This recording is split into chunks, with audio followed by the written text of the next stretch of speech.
ਨਜ਼ਰ ਮਾਰਦੇ ਹਾਂ ਅੱਜ ਦੀਆਂ ਖਾਸ ਖਬਰਾਂ ਤੇ। ਮਲੋਟ ਦੇ ਨਜ਼ਦੀਕ ਪਿੰਡ ਦਾਨੇਵਾਲਾ ਦੇ ਗੁਰਦੁਆਰਾ ਕਲਗੀਧਰ ਸ਼ਹਿਰ ਵਿੱਚ ਪਿਛਲੇ 2 ਸਾਲ ਤੋਂ ਸੇਵਾਦਾਰ ਵਜੋਂ ਕੰਮ ਕਰਨ ਵਾਲੇ ਨੌਜਵਾਨ ਦੀ ਅੱਜ ਸਵੇਰ ਵੇਲੇ ਲੱਗਦਿਆਂ ਬਿਜਲੀ ਦੀਆਂ ਤਾਰਾਂ ਨਾਲ ਕਰੰਟ ਲੱਗਣ ਕਰਕੇ ਮੌਤ ਹੋ ਗਈ, ਜਿਸ ਨੂੰ ਸਿਵਲ ਹਸਪਤਾਲ ਮਲੋਟ ਵਿੱਚ ਭਰਤੀ ਕਰਵਾਇਆ ਗਿਆ ਤਾਂ ਡਾਕਟਰਾਂ ਨੇ ਉਸ ਨੂੰ ਮ੍ਰਿਤਕ करार कर दिता। वाहिगुरू का खालसा वाहिगुरू की फतेह। मेरा नाम जोगिंदर सिंह है, गुरुद्वारा कलगीधर पिंड दानेवाले से। उत्थे अर्शविंदर 2 साल तो सेवा करता सी, पढ़ता सी, पढ़ाई करता सी, सेवा भी करता सी, नाम भी जपदा सी। और रोजाना ही कई बार पानी की टैंकी विखड़ जाता सी, पानी चढ़िया कि नहीं चढ़िया। अज वो चढ़िया तो एक तिलकण सी, मैं तिलकिया तो नाल सरकारी तार जाती सी बिजली वाली, उधर किते नाल पैप लग गया, उत्थे किते मैं डिग पिया। मैं ਚੱਕ ਕੇ ਲਿਆਂਦਾ ਜਨਕ ਡਾਕਟਰ ਕੋਲ, ਉਹ ਕਹਿੰਦੇ ਵੀ ਸਰਕਾਰੀ ਹਸਪਤਾਲ ਚ ਲੈ ਜਾਓ। ਇੱਥੇ ਲਿਆਂਦਾ, ਕਹਿੰਦੇ ਵੀ ਬਾਬਾ ਜੀ ਤਾਂ ਕਿੰਨੇ ਚਿਰ, ਮੈਂ 15-20 ਮਿੰਟ ਹੋਏ ਬਸ। ਉਹ ਕਹਿੰਦੇ ਵੀ ਕਿੰਨੀ ਕੁ ਉਹਨਾਂ ਦੀ ਉਮਰ ਸੀ? 19 ਸਾਲ ਹੈ। ਪਿੰਡ ਕਿੰਗਰਿਆਂ ਦਾ, ਪਿੰਡ ਪਿਤਾ ਦਾ ਨਾਮ ਮੈਂਗਲ ਸਿੰਘ ਹੈ, ਇਹਦਾ ਨਾਂ ਅਰਸ਼ਵਿੰਦਰ ਸਿੰਘ ਹੈਗਾ। ਅੱਜ ਕਪੂਰਥਲਾ 'ਚ ਪੰਜਾਬ ਦੇ ਨਾਮੀ ਅਤੇ ਸ਼੍ਰੋਮਣੀ ਕਮੇਟੀ ਸੁਰਿੰਦਰ ਸ਼ਿੰਦਾ ਵੱਲੋਂ ਅੱਜ ਇੱਕ ਸਮਾਗਮ ਪਿੰਡ ਸੱਲਾ ਵਿਖੇ ਆਪਣੀ ਹਿੱਟ ਗੀਤਾਂ ਦੀ ਰਚਨਾ ਨੂੰ ਅੱਗੇ ਤੋਰਦੇ ਹੋਏ ਇੱਕ ਹੋਰ ਪੰਜਾਬੀ ਸੱਭਿਆਚਾਰ ਦੀ ਗੱਲ ਕਰਦੇ ਹੋਏ ਆਪਣਾ ਆਉਣ ਵਾਲਾ ਗੀਤ ਇਸ਼ਕੇ ਦੀ ਕਿਤਾਬ ਦਾ ਪੋਸਟਰ ਜਾਰੀ ਕੀਤਾ ਗਿਆ। ਪਿੰਡ ਸੱਲਾ ਵਿਖੇ ਉੱਗੇ ਲੇਖਕਕਾਰ ਹਿੰਮਤ ਸਿੰਘ ਸੱਲਾਵਾਲਾ ਨੇ ਜਿੱਥੇ ਕਿ ਪੰਜਾਬੀ ਸੱਭਿਆਚਾਰ ਨੂੰ ਬਚਾਉਣ ਲਈ ਵੱਡੇ ਪੱਧਰ ਤੇ ਹਮਲਾ ਮਾਰਿਆ ਹੈ, ਉੱਥੇ ਸ਼੍ਰੋਮਣੀ ਕਲਾਕਾਰ ਸੁਰਿੰਦਰ ਸ਼ਿੰਦਾ ਵੱਲੋਂ ਗਾਏ ਗੀਤ ਨੂੰ ਲੋਕਾਂ ਦੇ ਰੂਬਰੂ ਕਰਦਿਆਂ ਅੱਜ ਉਹਨਾਂ ਨੇ ਆਪਣਾ ਇਸ ਗੀਤ ਦੇ ਬਾਰੇ ਜਾਣਕਾਰੀ ਦਿੰਦੇ ਹੋਏ ਦੱਸਿਆ ਕਿ ਪੰਜਾਬ ਵਿੱਚ ਪੰਜਾਬੀ ਮਾਂ ਬੋਲੀ ਤੇ ਪੰਜਾਬੀ ਸੱਭਿਆਚਾਰ ਨੂੰ ਬਚਾਉਣ ਲਈ NRI ਅਤੇ ਕਲਾਕਾਰ ਦਾ ਬਹੁਤ ਹੀ ਵੱਡਾ ਯੋਗਦਾਨ ਹੁੰਦਾ ਹੈ। ਇਹਦੇ ਨੇੜੇ ਪਿੰਡ ਤਲਵੰਡੀ ਸੱਲਾ ਦੇ ਵਿੱਚ, ਔਰ ਇੱਥੇ ਦੇ ਮਹਾਨ ਜੋ ਰਾਈਟਰ ਨੇ ਹਿੰਮਤ ਸਿੰਘ ਸੱਲਾ ਸਾਹਿਬ, ਉਹਨਾਂ ਦੇ ਘਰੋਂ ਬੀਬੀ ਹੋਰੀ ਜੋ ਰਾਜਨੀਤੀ ਦੇ ਵਿੱਚ ਉਹਨਾਂ ਨੇ ਵੱਡੀਆਂ ਪੈੜਾਂ ਕੀਤੀਆਂ ਨੇ, ਬੀਬੀ ਸੁਖਦੇਵ ਕੌਰ ਜੀ ਔਰ ਉਹਨਾਂ ਦਾ ਪਰਿਵਾਰ, ਉਹਨਾਂ ਦੇ ਬ੍ਰਦਰ ਔਰ DSP ਸਾਹਿਬ, ਮਹਾਨ ਸ਼ਖਸੀਅਤਾਂ ਇੱਥੇ ਤਸ਼ਰੀਫ ਫਰਮਾ ਨੇ। ਔਰ ਇਹ ਗਾਣਾ ਇਸੇ ਹਫਤੇ ਸ਼ਮਾਰੂ ਕੰਪਨੀ ਵੱਲੋਂ ਭਾਜੀ ਬਬਲੀ ਸ਼ਮਾਰੂ ਸਾਹਿਬ ਦੀ ਜੋ ਇੰਟਰਨੈਸ਼ਨਲ ਕੰਪਨੀ ਹੈ, ਵਰਲਡ ਵਾਈਡ ਇਹ ਗਾਣਾ ਰਿਲੀਜ਼ ਹੋ ਰਿਹਾ ਹੈ ਇਸੇ ਹਫਤੇ। ਸੋ ਖੁਸ਼ੀ ਦੀ ਗੱਲ ਹੈ ਕਿ ਅੱਜ ਮੀਡੀਆ ਦੇ ਵਿੱਚ ਬਹੁਤ ਮਹਾਨ ਸ਼ਖਸੀਅਤਾਂ ਇੱਥੇ ਤਸ਼ਰੀਫ ਫਰਮਾ ਨੇ। ਸੋ ਮੈਂ ਖੁਦ ਸੁਰਿੰਦਰ ਸ਼ਿੰਦਾ, ਮੈਂ ਇਸ ਗਾਣੇ ਨੂੰ ਗਾਇਆ, ਇਹਨਾਂ ਨੇ ਲਿਖਿਆ, ਦਵਿੰਦਰ ਕੈਂਥ ਦਾ ਮਿਊਜ਼ਿਕ ਹੈ, ਬੈਂਸ ਬ੍ਰਦਰ ਨੇ ਔਰ ਮਨਦੀਪ ਸੰਧੂ ਸਾਹਿਬ ਹੋਰਾਂ ਨੇ ਐਡਿਟ ਕੀਤਾ, ਰਾਇਲ ਫਿਲਮ ਵੱਲੋਂ ਇਹਦੀ ਐਡੀਟਿੰਗ ਹੋਈ ਹੈ। ਸੋ ਪਹਿਲੀ ਵਾਰੀ ਇੱਕ ਗਾਣਾ ਜਿਹਦੇ ਵਿੱਚ ਸੁਰਿੰਦਰ ਸ਼ਿੰਦਾ ਡਬਲ ਰੋਲ ਦੇ ਵਿੱਚ ਹੈ ਔਰ ਜੋ ਲੜਕੀ ਹੈ ਉਹਦਾ ਵੀ ਡਬਲ ਰੋਲ ਹੈ। ਸੋ 7 ਮਿੰਟ ਦੇ ਵਿੱਚ ਤੁਹਾਨੂੰ ਫਿਲਮ ਨਜ਼ਰ ਆਊਗੀ, ਇਸ਼ਕੇ ਦੀ ਕਿਤਾਬ। ਇਸ਼ਕੇ ਦੀ ਕਿਤਾਬ ਪਰਿਵਾਰਕ ਗਾਣਾ ਆ, ਪਰਿਵਾਰ ਦੇ ਨਾਲ ਦੇਖੋਗੇ, ਸੁਣੋਗੇ, ਆਨੰਦ ਮਾਣੋਗੇ। ਸੋ ਮੈਂ ਸੱਲਾ ਸਾਹਿਬ ਨੂੰ ਔਰ ਮੇਰੀ ਭੈਣ ਔਰ ਇਹਨਾਂ ਦੇ ਪਰਿਵਾਰ ਦੇ ਜੀ ਜਿੰਨੇ ਵੀ ਆਏ ਹੋਏ ਨੇ ਸਾਰਿਆਂ ਨੂੰ ਵਧਾਈਆਂ ਦਿੰਦਾ। ਇਸੇ ਤਰ੍ਹਾਂ ਕਲਮ ਦੇ ਨਾਲ ਪੰਜਾਬ ਪੰਜਾਬੀਅਤ ਦੀ ਖਿਦਮਤ ਕਰਦੇ ਰਹਿਣ ਔਰ ਸਾਡੇ ਪੰਜਾਬ ਦਾ ਨਾਮ ਰੌਸ਼ਨ ਕਰਨ। ਮੈਂ ਇਹਨਾਂ ਨੂੰ, ਇਹਨਾਂ ਦੇ ਅਮਰੀਕਾ ਬੈਠੇ ਪਰਿਵਾਰ ਨੂੰ ਵੀ ਬਹੁਤ ਵਧਾਈਆਂ ਦਿੰਦਾ। ਸੋ ਕੁਐਸਚਨ ਤੁਹਾਡਾ ਸਹੀ ਹੈ, ਜੋ ਗਾਣੇ ਵਧੀਆ ਨੇ, ਜੋ ਗਾਇਕੀ 'ਚ ਵਧੀਆ ਨੇ, ਲਿਖਤ 'ਚ ਵਧੀਆ ਨੇ, ਮਿਊਜ਼ਿਕ 'ਚ ਵਧੀਆ ਨੇ, ਉਹ ਕਦੇ ਵੀ ਗਾਣੇ ਮਰਦੇ ਨਹੀਂ। ਹਾਂ, ਜੋ ਗਾਣੇ ਜਿਨ੍ਹਾਂ ਨੂੰ ਦੇਖ ਕੇ ਪਰਿਵਾਰ ਉੱਠ ਜਾਏ। ਇੱਕ ਫੈਮਿਲੀ ਦੇ ਵਿੱਚ TV ਤੇ ਗਾਣਾ ਆਇਆ ਤੇ ਗਾਣੇ 'ਚ ਇੱਦਾਂ ਦੇ ਸ਼ਾਟ ਆ ਜਾਂਦੇ ਨੇ, ਸ਼ਾਰਟ ਡਰੈਸਿਸ ਹੁੰਦੀਆਂ ਨੇ, ਕੁਛ ਹੋਰ ਕਈ ਤਰ੍ਹਾਂ ਦਾ ਕੁਛ ਹੁੰਦਾ। ਉੱਦਾਂ ਦੇ ਗਾਣਿਆਂ ਦੇ ਨਾਲ ਸਾਡਾ ਜੋ ਪੰਜਾਬ ਹੈ ਸ਼ਰਮਸਾਰ ਹੈ। ਇਤਿਹਾਸਿਕ ਧਰਤੀ ਸ਼੍ਰੀ ਅਨੰਦਪੁਰ ਸਾਹਿਬ ਵਿਖੇ ਅੱਜ ਤਖਤ ਸ਼੍ਰੀ ਕੇਸਗੜ੍ਹ ਸਾਹਿਬ ਵਿਖੇ ਨਤਮਸਤਕ ਹੋਣ ਲਈ ਭਾਰਤੀ ਕਿਸਾਨ ਯੂਨੀਅਨ ਦੇ ਪ੍ਰਧਾਨ ਰਾਕੇਸ਼ ਟਕੈਤ ਅੱਜ ਵਿਸ਼ੇਸ਼ ਤੌਰ ਤੇ ਪਹੁੰਚੇ, ਜਿੱਥੇ ਉਹਨਾਂ ਤਖਤ ਸਾਹਿਬ ਵਿਖੇ ਨਤਮਸਤਕ ਹੋ ਕੇ ਮੱਥਾ ਟੇਕਿਆ। ਉੱਥੇ ਹੀ ਤੁਰਕੀ ਬਾਣੀ ਦਾ ਪਾਠ ਸਰਵਣ ਕੀਤਾ ਅਤੇ ਨਾਲ ਹੀ ਗੁਰਬਾਣੀ ਕੀਰਤਨ ਦਾ ਆਨੰਦ ਵੀ ਮਾਣਿਆ ਗਿਆ। ਇਸ ਮੌਕੇ ਉਹਨਾਂ ਦੱਸਿਆ ਕਿ ਵਿਸ਼ੇਸ਼ ਤੌਰ ਤੇ ਤਖਤ ਸਾਹਿਬਾਨਾਂ ਤੇ ਨਤਮਸਤਕ ਹੋ ਕੇ 5-6 ਇਹਨਾਂ ਲਈ ਹਿਮਾਚਲ ਲਈ ਜਾ ਰਹੇ ਹਨ, ਜਿੱਥੇ ਉਹ ਹਿਮਾਚਲ ਦੇ ਕਿਸਾਨਾਂ ਨੂੰ ਆ ਰਹੀਆਂ ਦਿੱਕਤਾਂ ਪਰੇਸ਼ਾਨੀਆਂ ਦਾ ਸਾਹਮਣਾ ਕਰਕੇ ਸਮੱਸਿਆਵਾਂ ਦਾ ਹੱਲ ਕਰਨਗੇ, नहीं तो अंदोलन की कार्रवाई करेंगे। भाई गुरु साहब की धरती पाए तो गुरु साहब ने भी लड़ाइयाँ लड़ी, उसी अन्याय के खिलाफ ये देश भी लड़ाई लड़ रहा। तो यहाँ पाए क्योंकि यहाँ पे ये था कि जब वहाँ से जीत हासिल कर लेंगे, वहाँ से मोर्चा उठेगा तो दरबार साहब जाएंगे, यहाँ पे जाएंगे, तो यहाँ पे नहीं आया गया था उस टाइम पे। तो आज यहाँ पे भी आए। पूरे अब हिमाचल में और पंजाब की जो है इस साइड में हम निकल रहे हैं आगे, क्योंकि हिमाचल के किसानों की भी बड़ी दिक्कत है। वे पहाड़ पर रहते हैं, अपनी बात संगठित होकर मजबूती से कह नहीं पाते। तो यहाँ 4-5 दिन हम रहेंगे और उस बेल्ट की बात सुनेंगे। खास करके पूरा देश का एक मसला है एमएसपी गारंटी कानून। एमएसपी पे फसलें नहीं बिकती, वो चाहे मक्का हो, थोड़ा सा कनक और जीरी बिक जाती है, लेकिन दूसरी और फसलें नहीं बिकती। तो ये है कि जो 23 फसलें हैं वे भी और भी फसलें एमएसपी पे आए, वो चाहे दूध हो या वेजिटेबल्स हो, फ्रूट्स हो, उसको भी एमएसपी का लाभ मिले। ये एक बड़े इशू यहाँ के हैं। ज़मीनों के तो रेट बढ़ जाते हैं, लेकिन उसमें पैदा होने वाले फसलों के दाम नहीं बढ़ते। ਲੇਹ ਲਦਾਖ ਵਿੱਚ ਡਿਊਟੀ ਦੌਰਾਨ ਸ਼ਹੀਦ ਹੋਏ ਜ਼ਿਲ੍ਹਾ ਲੁਧਿਆਣਾ ਦੇ ਸ਼ਹਿਰ ਖੰਨਾ ਦੇ ਪਿੰਡ ਸਲੌਦੀ ਦੇ ਫੌਜੀ ਸਵਰਨਜੀਤ ਸਿੰਘ ਦੀ ਲਾਸ਼ ਤਿਰੰਗੇ ਵਿੱਚ ਲਿਪਟ ਕੇ ਪਿੰਡ ਪੁੱਜੀ ਤਾਂ ਸਾਰਾ ਪਿੰਡ ਰੋ ਉੱਠਿਆ। ਸਰਕਾਰੀ ਸਨਮਾਨਾਂ ਦੇ ਨਾਲ ਇਸ ਸ਼ਹੀਦ ਦਾ ਅੰਤਿਮ ਸੰਸਕਾਰ ਵੀ ਕੀਤਾ ਗਿਆ। ਸ਼ਹੀਦ ਦੇ ਛੋਟੇ ਭਰਾ ਸਰਬਜੀਤ ਸਿੰਘ ਨੇ ਪਿੰਡ ਵਾਸੀਆਂ ਤੋਂ ਪਰਿਵਾਰ ਦੀ ਦੇਖਭਾਲ ਕਰਨ ਦੀ ਮੰਗ ਕੀਤੀ ਤਾਂ ਜੋ ਉਹ ਸਰਹੱਦ ਉੱਪਰ ਦੇਸ਼ ਦੀ ਸੇਵਾ ਕਰ ਸਕੇ। ਹਾਂਜੀ ਸਰ, ਤੁਹਾਡਾ ਕੀ ਨਾਮ ਹੈ? ਤੁਸੀਂ ਕਿਹੜੀ ਜੂਨ ਆਏ ਸੀ? ਕਿਹਦੀ ਸ਼ਹੀਦੀ ਹੋਈ ਹੈ? ਕਿਹਦੀ ਡੈਥ ਹੋਈ ਹੈ? मैं सूबेदार डी भट्ट 325 फील्ड रेजिमेंट से बिलोंग करता हूँ। ये जो दुखद घटना हुई है हमारे इस जवान के साथ, हमारी यूनिट जो है ऊपर से नीचे आ रही थी, उसमें 6-7 गाड़ियाँ थी। फर्स्ट गाड़ी के अंदर बैठे हुए थे और उसमें एक जेसी और ड्राइवर थे, 3 लोग थे। तो अचानक स्लाइडिंग हुआ था और स्लाइडिंग जाते था, जिसकी वजह से गाड़ी जो है पलट गई। और गाड़ी पलटने के जैसे फिर अचानक एक झटका सा लगा, जो विंड स्क्रीन ब्रेक हो गया और ये बाहर गिर गए।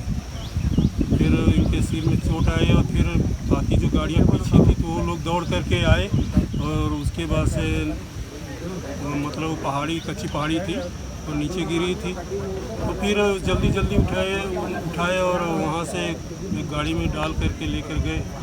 तो रास्ते में ही बेचारे शहीद हो गए।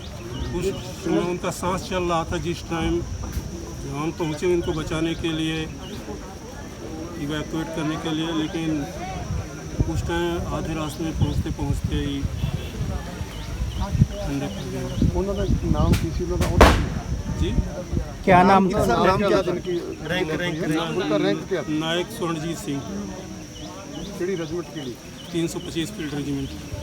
कितनी सेवा थी सर इनकी? इनकी तकरीबन 14-15 साल के लगभग इनकी सर्विस थी फौज के अंदर। ये हाई में है, तकरीबन 14,000 से ऊपर हाइट में उस टाइम गाड़ी चल रही थी। जो केड़ी जगह, खास जगह का की नाम है जिथे उसमें? ये टांगसे से लेह से आगे तकरीबन 120 किलोमीटर के आसपास। चांगला टॉप से भी काफ़ी आगे। चांगला टॉप तो हाँ जैसे टांगसे से पीछे पड़ जाता है। टांगसे से 23 किलोमीटर आगे। लेह से 110 किलोमीटर के लगभग तानसे पड़ता है और तानसे से 23 किलोमीटर के लगभग वो स्थान जहाँ पर ये घटना घटित हुई है। सर, सरकार वालों ਜਿਹੜੀ ਇਹਨਾਂ ਨੇ ਬਣਦੀਆਂ ਕੋਈ ਸਹੂਲਤਾਂ ਹੁੰਦੀਆਂ ਨੇ ਫੌਜ ਨੇ ਦੇਣੀਆਂ ਹੁੰਦੀਆਂ ਨੇ ਉਹਦਾ? अभी फ़िलहाल हम लोग तकरीबन 1.5 लाख रुपए के लगभग अभी डोनेट फ़िलहाल अभी कर रहे हैं और उसके बाद से 10-15 दिन के अंदर तकरीबन 3 लाख के लगभग, 2.5-3 लाख के लगभग और हम लोग आपस में कंट्रीब्यूट करके डोनेट कर देंगे। बाकी ये जो फौजी फैसिलिटियाँ हैं वो धीरे धीरे जैसे जैसे डॉक्यूमेंट कंप्लीट किए पहुँचेंगे वो इशू होते रहेंगे गवर्नमेंट की तरफ से। आप क्या कहना चाहते हैं नौजवानों को जो आज ये शहीद हुआ है? जवान के शहीद होने का पूरी यूनिट को काफ़ी दुख है। हमारे बीच से एक ऐसा होनहार जवान निकल गया, परंतु ये आकस्मिक घटना थी, इसमें किसी का कोई हाथ नहीं था और प्रकृति के आगे सभी लोग नतमस्तक ही हैं। ਜਿਹੜੇ ਸ਼ਹੀਦ ਸਵਰਨਜੀਤ ਸਿੰਘ ਹੈਗੇ, ਜਿਹੜੇ ਸਲੌਦੀ ਪਿੰਡ ਦੇ ਰਹਿਣ ਵਾਲੇ ਸੀਗੇ, ਜਿਹੜੇ ਕਿ ਲੇਹ ਲਦਾਖ ਸ਼ਹੀਦ ਹੋ ਗਏ ਸੀ, ਉਹਨਾਂ ਦੀ ਸ਼ਹੀਦੀ ਨੂੰ ਪ੍ਰਣਾਮ ਕਰਨ ਵਾਸਤੇ ਸਰਕਾਰ ਵੱਲੋਂ ਇੱਥੇ ਐਜ ਨੁਮਾਇੰਦਾ ਆਇਆ। ਮੇਰੇ ਨਾਲ ਤਹਿਸੀਲਦਾਰ ਸਾਹਿਬ ਵੀ ਹੈਗੇ ਆ, ਠੀਕ ਆ। ਅਸੀਂ ਪਰਮਾਤਮਾ ਅੱਗੇ ਅਰਦਾਸ ਕਰਦੇ ਹਾਂ ਕਿ ਵਿਸ਼ੇ ਰੂਪ ਨੂੰ ਪਰਮਾਤਮਾ ਆਪਣੇ ਚਰਨਾਂ 'ਚ ਨਿਵਾਸ ਕਿੰਨੀ ਬਖਸ਼ੇ। ਕੁ ਉਮਰ ਸੀ ਉਹਨਾਂ ਦਾ, ਕਿੱਦਾਂ ਦਾ? 35 ਸਾਲ ਏਜ ਸੀ, ਠੀਕ ਆ। 2 ਬੱਚੇ ਆ ਇਹਨਾਂ ਦੇ। ਹਾਂ 35 ਸਾਲ ਦੀ ਆਸਾ। ਕਿੰਨੇ ਬੱਚੇ ਉਹਨਾਂ ਦੇ? 2 ਬੱਚੇ ਆ ਉਹਨਾਂ ਦੇ ਜੀ। ਉਹ ਅਸੀਂ ਬਾਅਦ 'ਚ ਥਰੂ ਐਸਟੀਐਮ ਸਾਹਿਬ ਦੇ ਡੀਸੀ ਸਾਹਿਬ ਨੂੰ ਭੇਜਾਂਗੇ ਰਿਕਮੈਂਡ ਕਰਕੇ, ਜੋ ਵੀ ਉਹਨਾਂ ਦਾ ਬਣਦਾ ਸਨਮਾਨ ਉਹ ਕੀਤਾ ਜਾਊਗਾ। ਹਾਂਜੀ, ਕੀ ਨਾਮ ਹੈ ਤੁਹਾਡਾ, ਕਿਹੜਾ ਪਿੰਡ ਹੈ? ਮਨਦੀਪ ਕੁਮਾਰ ਸਰਪੰਚ ਸਲੋਤੀ। ਕਿ ਤੁਹਾਡੇ ਪਿੰਡ ਦੇ ਜਵਾਨ ਦੀ ਸ਼ਹੀਦ ਹੋਈ ਹੈ, ਕੀ ਨਾਮ ਹੈ, ਕਿੱਦਾਂ ਦੀ ਫੈਮਿਲੀ ਹੈ, ਕਿੰਨੀ ਕੁ ਮਤਲਬ ਗਰੀਬੀ 'ਚ ਉੱਠੇ ਨੇ, ਕਿੱਦਾਂ ਉਹਨਾਂ ਨੇ ਸਟਰਗਲ ਕੀਤਾ? ਸਾਡੇ ਪਿੰਡ ਦੀ ਬਹੁਤ ਹੀ ਸਤਿਕਾਰਯੋਗ ਫੈਮਿਲੀ ਹੈ। ਬਹੁਤ ਇਹਨਾਂ ਨੇ ਸਟਰਗਲ ਕੀਤਾ। ਮੁੰਡਿਆਂ ਨੇ ਸਟਰਗਲ ਕਰਕੇ ਆਪਣੀ ਮਿਹਨਤ ਕਰਕੇ ਫੌਜ ਦੇ ਵਿੱਚ ਭਰਤੀ ਹੋਈ ਸੀ। ਪਹਿਲਾਂ ਬੜਾ ਭਾਈ ਭਰਤੀ ਹੋਇਆ, ਉਸ ਤੋਂ ਬਾਅਦ ਬੜੇ ਨੂੰ ਦੇਖ ਕੇ ਤੇ ਛੋਟੇ ਨੇ ਵੀ ਉਹ ਵੀ ਲਾਈਨ 'ਤੇ ਚੱਲੇ ਆ, ਉਹ ਵੀ ਭਰਤੀ ਹੋਏ ਜੀ। ਤੇ ਇਹਨਾਂ ਦੇ ਮਾਤਾ ਪਿਤਾ ਬਹੁਤ ਹੀ ਸਤਿਕਾਰਯੋਗ ਨੇ, ਬਹੁਤ ਵਧੀਆ ਪਰਿਵਾਰ ਆ ਸਾਡੇ ਪਿੰਡ ਦਾ ਜੀ। ਕਿੱਦਾਂ ਸੋਚਦੇ ਹੋ ਤੁਸੀਂ ਹੁਣ, ਜਿੱਦਾਂ ਉਹਨਾਂ ਨੇ ਉਹਨਾਂ ਛੋਟੇ ਭਰਾ ਨੇ ਮੰਗ ਕੀਤੀ ਹੈ ਵੀ ਜਿਹੜਾ ਫੈਮਿਲੀ ਨੂੰ ਲੁੱਕ ਆਫਟਰ ਕਰਨ ਦਾ ਪਿੰਡਾਂ ਦਾ ਲੋਕਾਂ ਦਾ ਫਰਜ਼ ਹੈ, ਕਿੱਦਾਂ ਸੋਚਦੇ ਹੋ ਤੁਸੀਂ, ਕਿੱਦਾਂ ਸਹਿਯੋਗ ਕਰੋਗੇ? ਵੱਲੋਂ ਕਿਹੋ ਜਿਹੀ ਸਹਿਯੋਗ ਦਿੱਤਾ ਜਾਵੇ? ਅਸੀਂ ਇਹ ਪਰਿਵਾਰ ਦੇ ਨਾਲ ਹਰ ਵਕਤ ਖੜਾਂਗੇ ਜੀ। ਪਹਿਲ ਦੇ ਆਧਾਰ 'ਤੇ ਅਸੀਂ ਪਿੰਡ ਲੈਵਲ 'ਤੇ ਇਹਨਾਂ ਨਾਲ ਰਹਿਣ, ਜੋ ਵੀ ਇਹਨਾਂ ਦੀ ਮਦਦ ਦੀ ਲੋੜ ਸੀ ਨਾਲ ਖੜਾਂਗੇ। ਬੱਚਿਆਂ ਨੂੰ ਕੋਈ ਵੀ ਸੀ ਨਾਲ ਪੂਰਾ ਸਹਿਯੋਗ ਦੇਵਾਂਗੇ। ਜਲੰਧਰ ਦੇ ਲਵਲੀ ਪ੍ਰੋਫੈਸ਼ਨਲ ਯੂਨੀਵਰਸਿਟੀ ਦੇ ਕੋਲ ਫਲਾਈਓਵਰ ਦੇ ਨਜ਼ਦੀਕ ਇੱਕ ਆਡੀ ਗੱਡੀ ਦਾ ਸੰਤੁਲਨ ਵਿਗੜਨ ਦੇ ਕਾਰਨ ਭਿਆਨਕ ਸੜਕੀ ਹਾਦਸਾ ਪੇਸ਼ ਆਇਆ। ਗਨੀਮਤ ਇਹ ਰਹੀ ਕਿ ਇਸ ਹਾਦਸੇ ਵਿੱਚ ਕਿਸੇ ਨੂੰ ਕੋਈ ਵੀ ਜਾਨੀ ਨੁਕਸਾਨ ਨਹੀਂ ਹੋਇਆ ਤੇ ਗੱਡੀ ਪੂਰੀ ਤਰ੍ਹਾਂ ਨਾਲ ਨੁਕਸਾਨੀ ਗਈ। ਮੌਕੇ ਤੇ ਹੀ ਪੁਲਿਸ ਅਧਿਕਾਰੀ ਦੀ ਦੁਰਘਟਨਾ ਵਾਲੇ ਸਥਾਨ ਤੇ ਪਹੁੰਚ ਗਏ ਤੇ ਪੁਲਿਸ ਵੱਲੋਂ ਦੱਸਿਆ ਜਾ ਰਿਹਾ ਕਿ ਹਾਦਸੇ ਵਿੱਚ ਕਿਸੇ ਨੂੰ ਕੋਈ ਜਾਨੀ ਨੁਕਸਾਨ ਨਹੀਂ ਹੋਇਆ, ਸਿਰਫ ਮਾਮੂਲੀ ਸੱਟਾਂ ਹੀ ਲੱਗੀਆਂ ਹਨ। ਇਹ ਮਾਮਲਾ ਜਿਹੜਾ ਮਾਮਾ ਭਾਣਜਾ ਆਡੀ ਗੱਡੀ ਦੇ ਵਿੱਚ ਅੰਮ੍ਰਿਤਸਰ ਤੋਂ ਆ ਰਹੇ ਸੀਗੇ, ਲੁਧਿਆਣੇ ਨੂੰ ਜਾ ਰਹੇ ਸੀਗੇ। ਇੱਥੇ ਲਵਲੀ ਲਾਗੇ ਜਦੋਂ ਪਹੁੰਚੇ ਆ ਤੇ ਇਹ ਜਿਹੜਾ ਭਾਣਜਾ ਚਲਾਉਂਦਾ ਸੀਗਾ ਉਹ ਤੋਂ ਅਨਕੰਟਰੋਲ ਹੋ ਕੇ ਗੱਡੀ ਇਹ ਉੱਪਰ ਜਲ ਕੇ ਪੁਲ ਤੇ ਚੜ ਗਈ ਹੈ, ਟੇਢੀ ਹੋ ਗਈ ਹੈ। ਇਹ ਸੰਤੁਲਨ ਵਿਗੜ ਗਿਆ ਇਹਨਾਂ ਦਾ ਜਾਂ ਕਿੱਦਾਂ ਗੱਡੀ? ਉਹਨਾਂ ਦਾ ਕੋਈ ਡਰਾਈਵਰੀ ਵਿੱਚ ਮੜਿਆ ਕੋਈ ਨਾ ਕੋਈ ਮਹਿੰਦਾ ਦਾ ਅਪਸੈਟ ਜਿਹਾ ਹੋ ਗਿਆ ਮੁੰਡਾ ਖਰੇ। ਤੇ ਬੰਦੇ ਠੀਕ ਠਾਕ ਆ ਸਰ? ਬੰਦੇ ਠੀਕ ਠਾਕ ਆ, ਕੋਈ ਐਕਸੀਡੈਂਟ ਨਹੀਂ ਹੋਇਆ, ਕੋਈ ਕਾਰਵਾਈ ਨਹੀਂ ਕਰਾਉਣਾ ਚਾਹੁੰਦੇ। ਉਹ ਆਪਣੀ ਗੱਡੀ ਨੂੰ ਆਪ ਹੀ ਟੋ ਕਰਵਾ ਕੇ ਲੈ ਜਾ ਰਹੇ ਆ। ਸਾਰੇ ਕਿੰਨੇ ਪ੍ਰੈਸ ਨੂੰ ਚੌਥਾ ਸਤੰਭ ਮੰਨਿਆ ਜਾਂਦਾ ਹੈ, ਪਰ ਕੁਝ ਅਜਿਹੇ ਲੋਕਾਂ ਕਰਕੇ ਪ੍ਰੈਸ ਦਾ ਨਾਮ ਬਦਨਾਮ ਹੋਣ ਦੀ ਕਤਾਰ ਵਿੱਚ ਖੜਾ ਹੈ। ਮਾਮਲਾ ਜ਼ਿਲ੍ਹਾ ਗੁਰਦਾਸਪੁਰ ਦੇ ਪਿੰਡ ਕਤੀਬਾ ਦਾ ਹੈ, ਜਿੱਥੇ ਇੱਕ ਡਿਲੀਵਰੀ ਲੜਕਾ ਸੰਦੀਪ ਕੁਮਾਰ ਜੋ ਕਿ ਆਪਣੇ ਮੋਟਰਸਾਈਕਲ ਉੱਤੇ ਪ੍ਰੈਸ ਲਿਖਵਾ ਕੇ ਲੋਕਾਂ ਦੇ ਘਰਾਂ ਤੱਕ ਜਗ੍ਹਾ-ਜਗ੍ਹਾ ਪਾਰਸਲ ਦੇਣ ਜਾਂਦਾ ਹੈ ਅਤੇ ਮੀਸ਼ੋ ਕੰਪਨੀ ਵਿੱਚ ਕੰਮ ਕਰਦਾ ਹੈ। ਲੜਕੇ ਦੇ ਪੁੱਛਣ ਤੇ ਦੱਸਿਆ ਕਿ ਉਸ ਦਾ ਪਿਤਾ ਇੱਕ ਨਾਮੀ ਅਖਬਾਰ ਦਾ ਪੱਤਰਕਾਰ ਹੈ ਤੇ ਉਹ ਖੁਦ ਵੀ ਪੱਤਰਕਾਰ ਹੈ, ਪਰ ਕਾਰਡ ਮੰਗਣ ਤੇ ਕਿਹਾ ਕਿ ਉਸ ਦਾ ਕਾਰਡ ਅੱਜ ਘਰ ਰਹਿ ਗਿਆ। ਜੋਮੈਟੋ ਤੋਂ ਕਰਤਾ ਹੂੰ। ਮੀਸ਼ੋ ਹਾਂਜੀ ਮੀਸ਼ੋ ਮੀਸ਼ੋ ਕੀ ਆਪਣੇ ਡਿਲੀਵਰੀ ਬॉय? ਓਕੇ। ਮੋਟਰਸਾਈਕਲ ਦੇ ਉੱਪਰ ਪ੍ਰੈਸ ਲਿਖਿਆ ਹੋਇਆ ਵਾ, ਨਾਲ ਮੀਡੀਆ ਤੋਂ ਵੀ। ਕਿਹੜੀ ਪ੍ਰੈਸ? ਕਿਹੜੀ ਪ੍ਰੈਸ ਤੋਂ ਆਪਣੇ? ਸੰਦੀਪ ਕਿਹੜਾ ਏਰੀਆ ਆਪਣੇ ਕੋਲ? ਲੋਕਲ। ਡਿਲੀਵਰੀ ਬॉय ਯਾਨੀ ਬਾਈਕ ਯੂਜ਼ ਕਰ ਰਹੇ ਹੋ ਔਰ ਮੋਟਰਸਾਈਕਲ ਤੇ ਪ੍ਰੈਸ ਲਿਖਾਇਆ ਹੋਇਆ ਵਾ, ਇਸ ਤਰ੍ਹਾਂ ਆਪਾਂ ਕਰ ਸਕਦੇ ਹਾਂ? ਪ੍ਰੈਸ ਸ਼ਬਦ ਨੂੰ ਆਪਾਂ ਯੂਜ਼ ਕਰ ਸਕਦੇ ਹਾਂ? ਕਰਦਾ ਸੀ ਨਾ ਦਫ਼ਤਰ ਦੇ ਕੰਮ ਆਪਣੇ। ਓਕੇ। ਕੋਈ ਕਾਰਡ ਆਈਡੀ ਕਾਰਡ ਵਗੈਰਾ ਹੈਗਾ?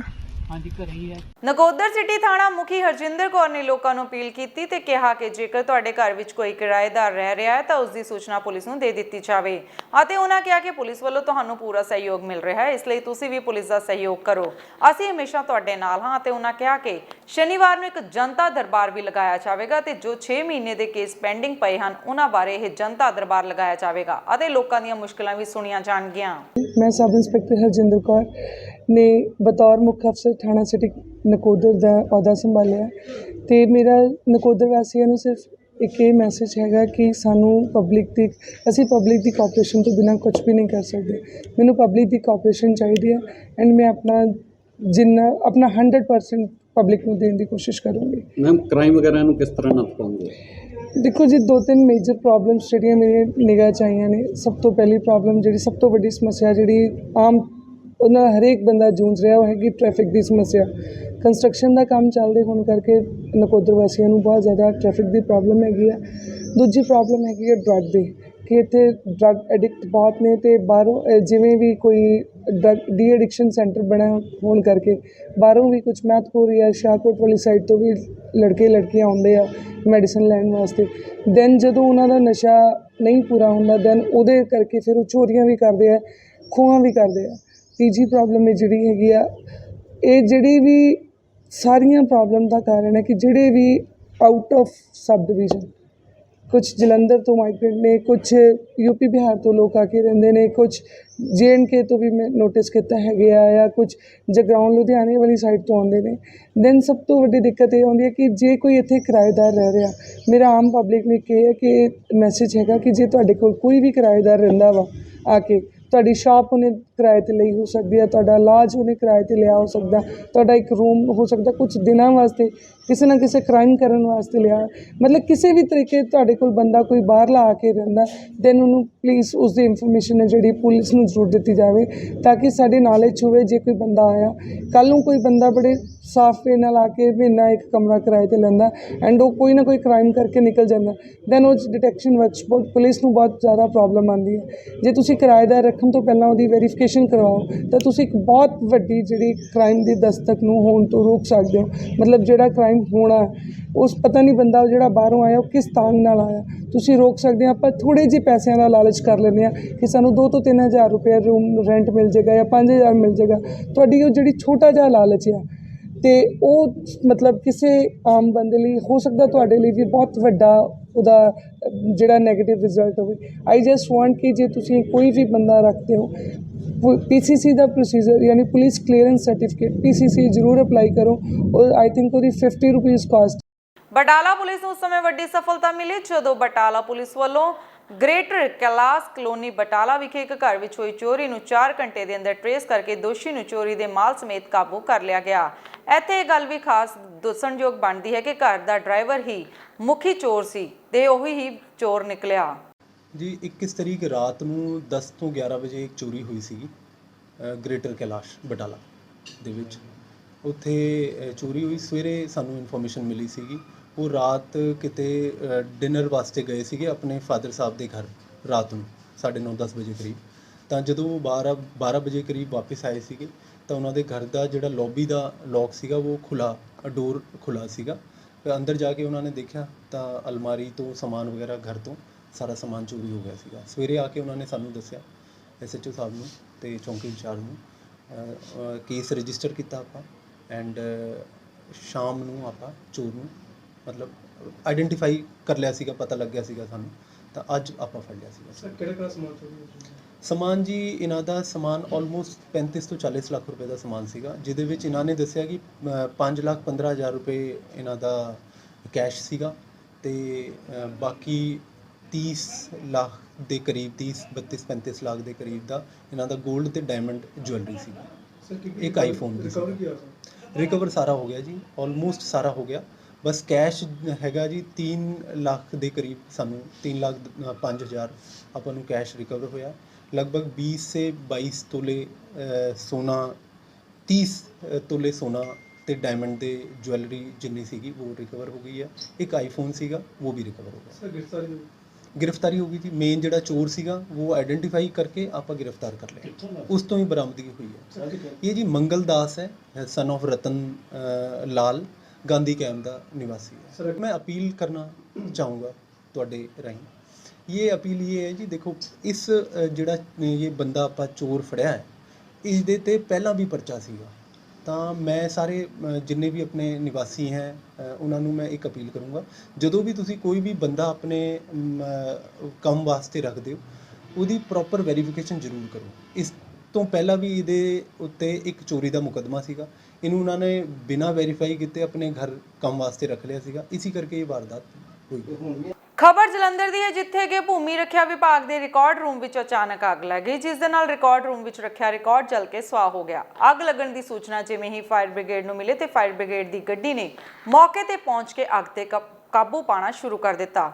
ਇਸ ਮੌਕੇ ਤੇ ਰਜਿੰਦਰ ਸਹੋਤਾ ਫਾਇਰਮੈਨ ਨੇ ਦੱਸਿਆ ਹੈ ਕਿ ਫਾਇਰ ਬ੍ਰਿਗੇਡ ਦੇ ਕਰਮਚਾਰੀਆਂ ਵੱਲੋਂ ਕੜੀ ਮੁਸ਼ੱਕਤ ਦੇ ਨਾਲ ਅੱਗ ਤੇ ਕਾਬੂ ਪਾ ਦਿੱਤਾ ਗਿਆ। ਜਿਸ ਤਰ੍ਹਾਂ ਜਦੋਂ ਅਸੀਂ ਆਪਣੀ ਡਿਊਟੀ ਦੇ 9 ਵਜੇ ਤੱਕ ਪਹੁੰਚੇ ਹਾਂ, ਅਸੀਂ ਸਾਡੀ ਬਿਲਡਿੰਗ ਉੱਧਰਲੇ ਪਾਸੇ ਸੀ ਆਪਣੇ ਟੈਂਟਸ ਵਗੈਰਾ ਲਗਾ ਰਹੇ ਸੀ। ਅਚਾਨਕ ਇੱਧਰ ਆ ਕੇ ਦੇਖਿਆ ਥੋੜ੍ਹਾ ਧੂੰਆਂ ਨਿਕਲ ਰਿਹਾ ਸੀ।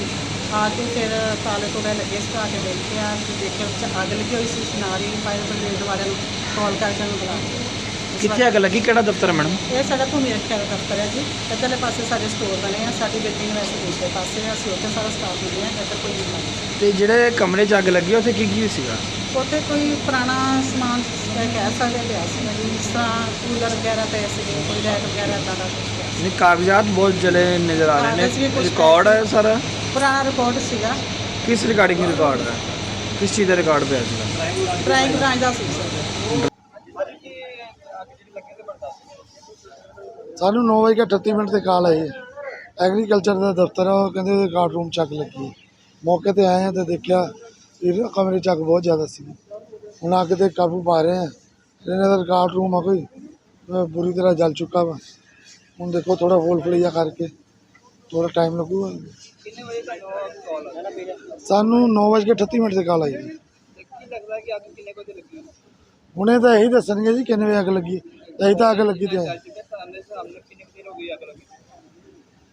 ਨਹੀਂ ਤਾਂ ਹੁਣ ਇਹ ਦੱਸਣਗੇ ਕਿੰਨੇ। ਅਸੀਂ ਤਾਂ ਮੌਕੇ ਤੇ ਆਏ ਹਾਂ, ਆ ਕੇ ਦੇਖਿਆ ਰਿਕਾਰਡ ਰੂਮ ਕਾਫੀ ਜਲਿਆ। ਹਾਂਜੀ, ਤਦ ਤੱਕ ਤਾਂ ਸਾਰਾ ਜਲ ਚੁੱਕਿਆ। ਕਾਰਨ ਹੁਣ ਇਹਨਾਂ ਨੂੰ ਪਤਾ ਹੋਊਗਾ ਕਾਹਦੇ ਨਾਲ ਅੱਗ ਲੱਗੀ, ਕਿਉਂਕਿ ਮੌਕੇ ਤੇ ਤਾਂ ਇਹੀ ਸੀਗੇ। ਹੁਣ ਇਹ ਮਾਲਕ ਹੀ ਦੱਸਣਗੇ ਜਿਹੜਾ ਸਟਾਫ ਆ ਕਿੱਦਾਂ ਅੱਗ ਲੱਗੀ। ਮੈਂ ਰਜਿੰਦਰ ਕੁਮਾਰ ਸੋਤਾ ਜੀ, ਮੈਂ ਇੰਚਾਰਜ ਹਾਂ। ਨਕੋਦਰ ਸਿਟੀ ਥਾਣਾ ਮੁਖੀ ਹਰਜਿੰਦਰ ਕੌਰ ਨੇ ਜਾਣਕਾਰੀ ਦਿੰਦੇ ਦੱਸਿਆ ਕਿ ਸਾਡੀ ਪੁਲਿਸ ਪਾਰਟੀ ਵੱਲੋਂ ਇੱਕ ਗਸ਼ਤ ਪੰਡੋਰੀ ਮੋੜ ਦੇ ਕੋਲ ਲਗਾਈ ਜਾ ਰਹੀ ਸੀ ਤਾਂ ਇੱਕ ਵਿਅਕਤੀ ਨੂੰ ਸ਼ੱਕ ਦੇ ਆਧਾਰ ਤੇ ਜਦੋਂ ਰੋਕਿਆ ਤਾਂ ਤਲਾਸ਼ੀ ਦੌਰਾਨ ਉਸ ਕੋਲੋਂ 96 ਨਸ਼ੀਲੀਆਂ ਗੋਲੀਆਂ ਬਰਾਮਦ ਕੀਤੀਆਂ ਗਈਆਂ। ਇਸ ਵਿਅਕਤੀ ਦੀ ਪਹਿਚਾਣ ਧਰਮਵੀਰ ਪੁੱਤਰ ਤੇਜਾ ਵਾਸੀ ਮਹੇੜੂ ਵਜੋਂ ਹੋਈ ਹੈ। ਸਾਡੀ ਪੁਲਿਸ ਪਾਰਟੀ ਪੰਡੋਰੀ ਜਿਹੜਾ ਮੋੜ ਹੈਗਾ ਨਕੋਦਰ, ਉੱਥੇ ਮੌਜੂਦ ਸੀਗੀ। ਐਸਆਈ ਕੁਲਵਿੰਦਰ ਸਿੰਘ ਐਂਡ ਉਹਨਾਂ ਦੀ ਟੀਮ ਉਹ ਮਤਲਬ ਵਹੀਕਲਸ ਚੈੱਕ ਕਰਦੇ ਸੀਗੇ। ਜਿਵੇਂ ਸਾਡੀ ਮੁਹਿੰਮ ਚੱਲੀ ਹੋਈ ਹੈ ਕਿ ਅਸੀਂ ਜਿਹੜੇ ਸ਼ੱਕੀ ਬੰਦੇ ਆ ਜਾਂ ਜਿਹੜੇ ਬਾਹਰਲੇ ਬੰਦੇ ਆ ਉਹਨਾਂ ਨੂੰ ਚੈੱਕ ਕਰੀਦਾ, ਤੇ ਉੱਥੇ ਇੱਕ ਧਰਮਵੀਰ ਏਲੀਅਸ ਧਰਮਾਂ ਕਹਿੰਦੇ ਆ, ਪੁੱਤਰ ਤੇਜਾ ਸਿੰਘ ਵਾਸੀ ਮਹੇੜੂ, ਥਾਣਾ ਮਹਿਤਪੁਰ, ਇਹ ਜਿਹੜਾ ਬੰਦਾ ਸਾਨੂੰ ਉੱਥੇ ਮਿਲਿਆ। ਜਦੋਂ ਚੈਕਿੰਗ ਵਗੈਰਾ ਤੋਂ ਕੀਤੀ ਗਈ ਤਾਂ ਇਹਦੇ ਕੋਲੋਂ 96 ਗੋਲੀਆਂ ਜਿਹੜੀਆਂ ਹੈਗੀਆਂ ਪੀਚ ਕਲਰ ਦੀਆਂ ਨਸ਼ੀਲੀਆਂ ਗੋਲੀਆਂ ਬਰਾਮਦ ਹੋਈਆਂ, ਜਿੱਤੋਂ ਅਸੀਂ ਸਾਰਾ ਉਹਦਾ ਕਬਜ਼ਾ ਪੁਲਿਸ ਦੇ ਵਿੱਚ ਲੈ ਕੇ ਮੁਕੱਦਮਾ ਨੰਬਰ 69 ਜਿਹੜਾ ਦਰਜ ਰਜਿਸਟਰ ਕੀਤਾ। ਮੈਡਮ ਇੱਥੇ ਪਹਿਲਾਂ ਵੀ ਕੋਈ ਮਾਮਲਾ ਦਰਜ ਹੈਗਾ? ਹੁਣ ਤੱਕ ਦੀ ਪੁੱਛਗਿੱਛ ਤੋਂ ਜਿਹੜਾ ਸਾਨੂੰ ਗੱਲ ਹਜੇ ਤੱਕ ਇੱਥੇ ਪਹਿਲਾਂ ਕੋਈ ਵੀ ਮਾਮਲਾ ਦਰਜ ਨਹੀਂ ਸੀ। ਇਹ ਪੈਦਲ ਹੀ ਆ ਰਿਹਾ ਸੀ ਜਾਂ ਕੋਈ ਵਹੀਕਲ ਵਗੈਰਾ ਤੇ ਸੀ? ਮੋਟਰਸਾਈਕਲ ਤੇ ਮੋਟਰਸਾਈਕਲ ਜਿਹੜਾ ਹੈਗਾ ਉਹ ਚੋਰੀ ਦਾ ਜਾਂ ਕਿਸ ਤਰ੍ਹਾਂ ਹੈਗਾ? ਨਹੀਂ, ਹਜੇ ਇਹਦੀ ਮਲਕੀਅਤ ਹਜੇ ਅਸੀਂ ਜਿਹੜੀ ਆਪਣਾ ਮਲਕੀਅਤ ਪ੍ਰੂਫ ਕਰਵਾਉਣੀ ਹੈ, ਜਿਹੜੀ ਉਹਦੇ ਕਿ ਮਾਲਕੀ ਪ੍ਰੂਫ ਕਰਾਉਣੀ, ਉਸ ਤੋਂ ਬਾਅਦ ਹੀ ਅਸੀਂ ਇਸ ਬਾਰੇ ਕੁਝ ਕਹਿ ਸਕਦੇ ਹਾਂ। ਮੈਮ ਪਤਾ ਚੱਲਿਆ ਕਿ ਇਹ ਗੋਲੀਆਂ ਜਿਹੜੀਆਂ ਨਸ਼ੀਲੀਆਂ ਹੈਗੀਆਂ ਕਿੱਥੋਂ ਲੈ ਕੇ ਆਉਂਦਾ ਸੀ ਤੇ ਕਿੱਥੇ ਕਿੱਥੇ ਸਪਲਾਈ ਕਰਦਾ ਸੀ? ਅਸੀਂ ਤਾਂ ਹਾਲੇ ਕਿਉਂਕਿ ਥੋੜ੍ਹਾ ਜਿਹਾ ਠੀਕ ਨਹੀਂ ਹੈ, ਅਸੀਂ ਇਹਨੂੰ ਕੁਝ ਮਤਲਬ ਬਹੁਤਾ ਉਹ ਨਹੀਂ ਕੀਤਾ। ਜਦੋਂ ਵੀ ਅੱਜ ਦਾ ਪੁਲਿਸ ਰਿਮਾਂਡ ਅਸੀਂ ਲਵਾਂਗੇ, ਇੱਕ ਦਿਨ ਦਾ ਪੁਲਿਸ ਰਿਮਾਂਡ ਲਵਾਂਗੇ, ਦੈਨ ਉਸ ਵੇਲੇ ਜੋ ਵੀ ਇਹਦੇ ਫਰਦਰ ਇਹਦੇ ਲਿੰਕਸ ਹੈਗੇ ਨੇ ਉਹਨਾਂ ਨੂੰ ਉਜਾਗਰ ਕਰਨ ਦੀ ਕੋਸ਼ਿਸ਼ ਕਰਾਂਗੇ। ਮੈਮ ਇਹਦਾ ਕੋਈ ਹੋਰ ਵੀ ਸਾਥੀ ਹੈਗਾ ਜਾਂ ਇਕੱਲਾ ਹੀ ਇਹ ਕੰਮ ਕਰਦਾ? ਫਿਲਹਾਲ ਸਾਨੂੰ ਇਕੱਲੇ ਬਾਰੇ knowledge ਹੈ। ਅੱਜ ਅੰਮ੍ਰਿਤਸਰ ਜਲੰਧਰ ਹਾਈਵੇ ਤੇ ਸ਼੍ਰੀ ਕਰਤਾਰਪੁਰ ਸਾਹਿਬ ਦੇ ਕੋਲ ਇੱਕ ਪਰਿਵਾਰ ਨੂੰ ਗਨ ਪੁਆਇੰਟ ਤੇ ਲੁੱਟ ਲਿਆ ਤੇ ਲੁਟੇਰੇ ਇਨ੍ਹਾਂ ਔਰਤਾਂ ਪਾਸੋਂ ਸੋਨੇ ਦੇ ਗਹਿਣੇ ਤੇ ਨਕਦੀ ਲੁੱਟ ਕੇ ਫਰਾਰ ਹੋ ਗਏ। ਪਰਿਵਾਰ ਮੁਤਾਬਿਕ ਇਹ ਸ਼੍ਰੀ ਦਰਬਾਰ ਸਾਹਿਬ ਤੋਂ ਮੱਥਾ ਟੇਕ ਕੇ ਵਾਪਸ ਆ ਰਹੇ ਸਨ। ਜਿਵੇਂ ਹੀ ਆਰਪੀਐਫ ਕੈਂਪ ਕੋਲ ਪਹੁੰਚੇ ਤਾਂ ਟਾਇਰ ਪੰਚਰ ਹੋ ਗਿਆ ਤੇ ਜਦੋਂ ਟਾਇਰ ਬਦਲਣ ਲਈ ਗੱਡੀ ਖੋਲੀ ਤਾਂ 3 ਨੌਜਵਾਨਾਂ ਨੇ ਮਦਦ ਕਰਨ ਲਈ ਗਿਆ ਤੇ ਮਦਦ ਕਰਨ ਦੇ ਬਹਾਨੇ ਉਹਨਾਂ ਨੂੰ ਪਿਸਤੌਲ ਦੀ ਨੋਕ ਤੇ ਲੁੱਟ ਕੇ ਲੈ ਗਏ। ਬਹਰਾਲ ਪੁਲਿਸ ਨੇ ਮਾਮਲਾ ਦਰਜ ਕਰਕੇ ਲੁਟੇਰਿਆਂ ਦੀ ਭਾਲ ਸ਼ੁਰੂ ਕਰ ਦਿੱਤੀ ਹੈ। ਇਹ ਮਿਤੀ 21/6/22 ਨੂੰ ਇੱਕ ਆਪਣੇ ਸੁਰਿੰਦਰ ਕੁਮਾਰ ਪੁੱਤਰ ਜੈਚੰਦ ਵਾਸੀ ਨਾਨਕ ਨਗਰ ਤੋਂ ਬਜ਼ੁਰਗ ਜਿਹੜਾ ਬਾਹਰ ਬੈਠਾ ਸੀ ਆਪਦੀ ਘਰ ਦੇ ਬਾਹਰ ਥਾੜੀ ਤੇ, ਉਹਦੇ ਕੋਲ 2 ਮੋਟਰਸਾਈਕਲ ਤੇ ਨੌਜਵਾਨਾਂ ਨੇ ਜਿਹੜਾ ਉਹਦਾ ਮੋਬਾਈਲ ਖੋਹ ਕੇ ਲੈ ਗਏ। ਉਹਨਾਂ ਨੂੰ ਅਸੀਂ ਨੈਕਸਟ ਡੇ ਉਹਨਾਂ ਤੋਂ ਉਹ ਮੋਬਾਈਲ ਬਰਾਮਦ ਕਰਵਾ ਲਿਆ ਤੇ ਉਹਨਾਂ ਨੇ ਆਪਣੀ ਪੁੱਛਗਿੱਛ ਦੱਸਿਆ ਇੱਕ ਇਹਨਾਂ ਤੋਂ ਹੋਰ ਮੋਬਾਈਲ ਤੇ ਇੱਕ ਮੋਟਰਸਾਈਕਲ ਜਿਹੜਾ ਇਹਨਾਂ ਨੇ ਮੁਕਤਸਰ ਬੱਸ ਸਟੈਂਡ ਤੋਂ ਜਿਹੜਾ ਮੋਬਾਈਲ ਖੋਹ ਕੀਤਾ ਉਹ ਵੀ ਬਰਾਮਦ ਕੀਤਾ ਤੇ ਇੱਕ ਮੋਟਰਸਾਈਕਲ ਜਿਹੜਾ ਇਹਨਾਂ ਨੇ ਉੱਥੋਂ। ਇਹ ਕਿੱਥੋਂ ਫੜੇ ਗਏ ਆ ਸਰ? ਇਹ ਆਪਣੇ ਪਿਓਰੀ ਫਾਟਕ ਦੇ ਨਾਲ ਸ਼ਮਸ਼ਾਨ ਘਾਟ ਬਣਿਆ, ਉੱਥੇ ਪੁਲਿਸ ਪਾਰਟੀ ਗਸ਼ਤ ਕਰ ਰਹੀ ਸੀ। ਉਹਨਾਂ ਦੀ ਗਸ਼ਤ ਦੌਰਾਨ ਇਹਨਾਂ ਦੋਨਾਂ ਨੂੰ ਇਹਨਾਂ ਨੂੰ ਸਰ ਮਾਨਯੋਗ ਅਦਾਲਤ 'ਚ ਪੇਸ਼ ਕੀਤਾ ਜੀ? ਕੋਈ ਰਿਮਾਂਡ ਵਗੈਰਾ ਮਿਲਿਆ? ਇਹਨਾਂ ਨੂੰ ਅੱਜ ਮਾਨਯੋਗ ਅਦਾਲਤ 'ਚ ਪੇਸ਼ ਕੀਤਾ ਗਿਆ, ਜਿਨ੍ਹਾਂ ਨੇ 1 ਦਿਨ ਦਾ ਰਿਮਾਂਡ ਦਿੱਤਾ ਤੇ ਹੋਰ ਵੀ ਇਹਦੀ ਪੁੱਛਗਿੱਛ ਦੌਰਾਨ ਜੋ ਸਾਹਮਣੇ ਆਏਗਾ ਉਹ। ਕੀ ਲੱਗਦਾ ਸਰ ਹੋਰ ਵੀ ਮੰਨਣਗੇ ਜੀ ਕੁਛ? ਹਾਂਜੀ, ਇਹਨਾਂ ਦੀ ਪੁੱਛਗਿੱਛ ਕਰਾਂਗੇ ਤੇ ਹੋਰ ਵੀ ਇਹਨਾਂ ਤੋਂ ਬਰਾਮਦ ਮਹਿਜ਼ 20 ਰੁਪਏ ਦੇ ਲਈ ਅੱਜ ਅੰਮ੍ਰਿਤਸਰ ਦੇ ਪੈਟਰੋਲ ਪੰਪ ਤੇ ਝਗੜਾ ਹੋ ਗਿਆ, ਜਿੱਥੇ ਪੈਟਰੋਲ ਪੰਪ ਦੇ ਕਰਮਚਾਰੀ ਦਾ ਸਿਰ ਫਾੜ ਦਿੱਤਾ। ਦਰਅਸਲ ਇੱਕ ਵਿਅਕਤੀ ਪੰਪ ਤੇ ਤੇਲ ਪਵਾਉਣ ਲਈ ਆਇਆ ਸੀ, ਜਿਸ ਨਾਲ ਮੁਲਾਜ਼ਮ ਦੀ ਕਹਾਸੁਣੀ ਹੋ ਗਈ। ਫਿਰ ਕੀ ਸੀ ਵਿਵਾਦ ਲੜਾਈ ਤੇ ਜਾ ਕੇ ਮੁੱਕਿਆ ਤੇ ਲੜਾਈ ਦੀ ਸਾਰੀ ਵਾਰਦਾਤ ਸੀਸੀਟੀਵੀ ਕੈਮਰਿਆਂ ਵਿੱਚ ਰਿਕਾਰਡ ਹੋ ਗਈ। ਬਹਰਹਾਲ ਪੁਲਿਸ ਮਾਮਲੇ ਦੀ ਜਾਂਚ ਕਰ ਰਹੀ ਹੈ। ਕੀ ਨਾਮ ਜੀ? ਦੀਪਕ। ਕੀ ਗੱਲ ਹੋਈ ਸੀ? ਇਹ ਦੋ ਮੁੰਡੇ ਆਏ ਰਾਤ ਨੂੰ ਤੇਲ ਪਾਉਣ ਤੇ ਕਿੰਨੇ ਰੁਪਏ ਦਾ ਤੇਲ ਪਵਾਇਆ ਸੀ? 20 ਦਾ। ਫਿਰ ਕੀ ਗੱਲ ਹੋਈ? ਜੀ ਅੱਗੋਂ ਮੈਂ ਪੁੱਛਿਆ ਭਾਈ ਖੁੱਲੇ ਹੈਗੇ? ਕਹਿੰਦੇ ਨਹੀਂ ਹੋਣ ਤੇ ਨਹੀਂ ਦੇਵਾਂਗੇ। ਮੈਂ ਭਾਈ ਜੇ ਐਵੇਂ ਨਹੀਂ ਦੋਗੇ ਤੇ ਅੱਗੋਂ ਮੈਨੂੰ ਧਮਕੀ ਲਾਉਣ ਲੱਗ ਪਏ ਕਿ ਮਹੱਲੇ ਦਾ ਹੈਗਾ, ਜਾਣਦਾ ਨਹੀਂ ਜੇ ਉਹ ਤੇ ਗਾੜੀਆਂ ਕਿ ਮੈਂ ਮਹੱਲੇ ਦਾ ਹੀ ਹੈਗਾ ਵਾਂ, ਜਾਣਦਾ ਨਹੀਂ ਕਿਹੜੇ ਹਿਸਾਬ ਨਾਲ ਗੱਲ ਕਰਦਾ ਪਿਆ ਤੇ ਗਾੜੀ ਉਹਨਾਂ ਨੇ ਚੰਡ ਮਾਰਤੀ। ਫਿਰ ਉਹਨਾਂ ਨੂੰ ਪੈਸੇ ਖੋਹਣ ਦੀ ਕੋਸ਼ਿਸ਼ ਕੀਤੀ ਤੇ ਮੇਰੇ ਉੱਤੇ ਕੜਾ ਮਾਰਿਆ ਸਿਰ ਤੇ। ਤੁਹਾਨੂੰ ਲੱਗੇ ਕਿਸੇ ਸਟਾਫ ਨੇ ਛਡਾਉਣ ਦੀ ਕੋਸ਼ਿਸ਼ ਕਰ ਰਹੀ ਸੀ? ਸਟਾਫ ਨੇ ਛਡਾਉਣ। ਕੀ ਨਾਮ ਹੈ?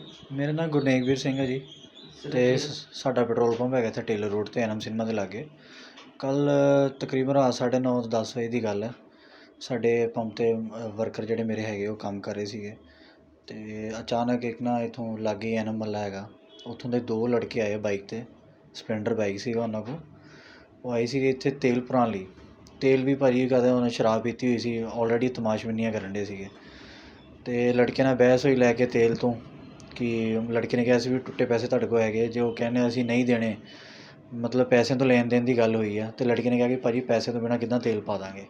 ਤੇ ਉਹਨਾਂ ਨੇ ਇੰਨੀ ਗੱਲ ਹੋਈ ਹੈ ਤਾਂ ਲੜਕੇ ਦੇ ਥੱਪੜ ਮਾਰਨੇ ਸ਼ੁਰੂ ਕਰਤੇ।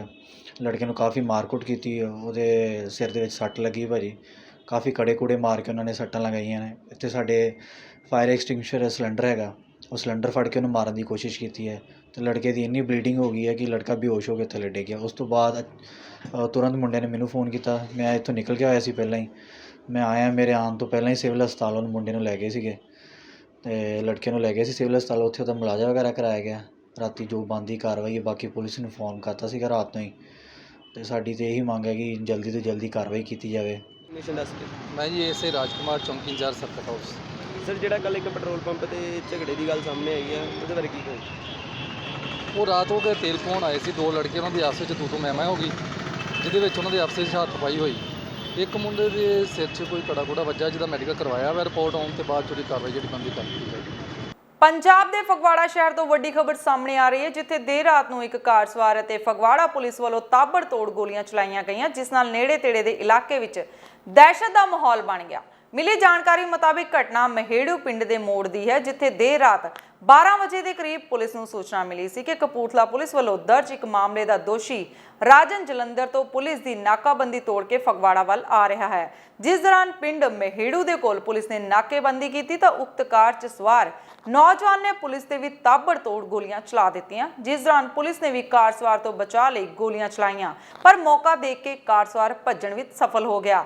ਹਾਲਾਂਕਿ ਇਹ ਨਹੀਂ ਪਤਾ ਲੱਗ ਸਕਿਆ ਕਿ ਕਾਰ ਵਿੱਚ ਦੋਸ਼ੀ ਰਾਜਨ ਤੋਂ ਇਲਾਵਾ ਕੋਈ ਹੋਰ ਵੀ ਸਵਾਰ ਸੀ ਜਾਂ ਨਹੀਂ। ਉੱਥੇ ਫਗਵਾੜਾ ਪੁਲਿਸ ਨੇ ਦੇਰ ਰਾਤ ਨੂੰ ਦੋਸ਼ੀ ਦੇ ਖਿਲਾਫ ਮਾਮਲਾ ਦਰਜ ਕਰਕੇ ਅਗਲੀ ਕਾਰਵਾਈ ਸ਼ੁਰੂ ਕਰ ਦਿੱਤੀ ਹੈ। ਕੁਝ ਦਿਨ ਪਹਿਲਾਂ ਡੇਰਾਬੱਸੀ ਦੇ ਇੱਕ ਪ੍ਰਾਪਰਟੀ ਡੀਲਰ ਤੋਂ ਕੁਝ ਸ਼ਰਾਰਤੀ ਡੇਰਾਬੱਸੀ ਵਿੱਚ ਦਿਨ ਦਿਹਾੜੇ ਹੋਈ 1 ਕਰੋੜ ਦੀ ਲੁੱਟ ਦੀ ਵਾਰਦਾਤ ਨੂੰ ਪੁਲਿਸ ਨੇ ਕੁਝ ਦਿਨਾਂ ਵਿੱਚ ਹੀ ਸੁਲਝਾ ਲਿਆ ਤੇ ਪੁਲਿਸ ਨੇ ਸਾਰੇ ਦੋਸ਼ੀਆਂ ਨੂੰ ਗ੍ਰਿਫਤਾਰ ਕਰ ਲਿਆ। ਕੁਝ ਦਿਨ ਪਹਿਲਾਂ ਡੇਰਾਬੱਸੀ ਦੇ ਇੱਕ ਪ੍ਰਾਪਰਟੀ ਡੀਲਰ ਤੋਂ ਕੁਝ ਅਨਸਰਾਂ ਨੇ ਕਰੋੜਾਂ ਰੁਪਏ ਦੀ ਲੁੱਟ ਕੀਤੀ ਸੀ।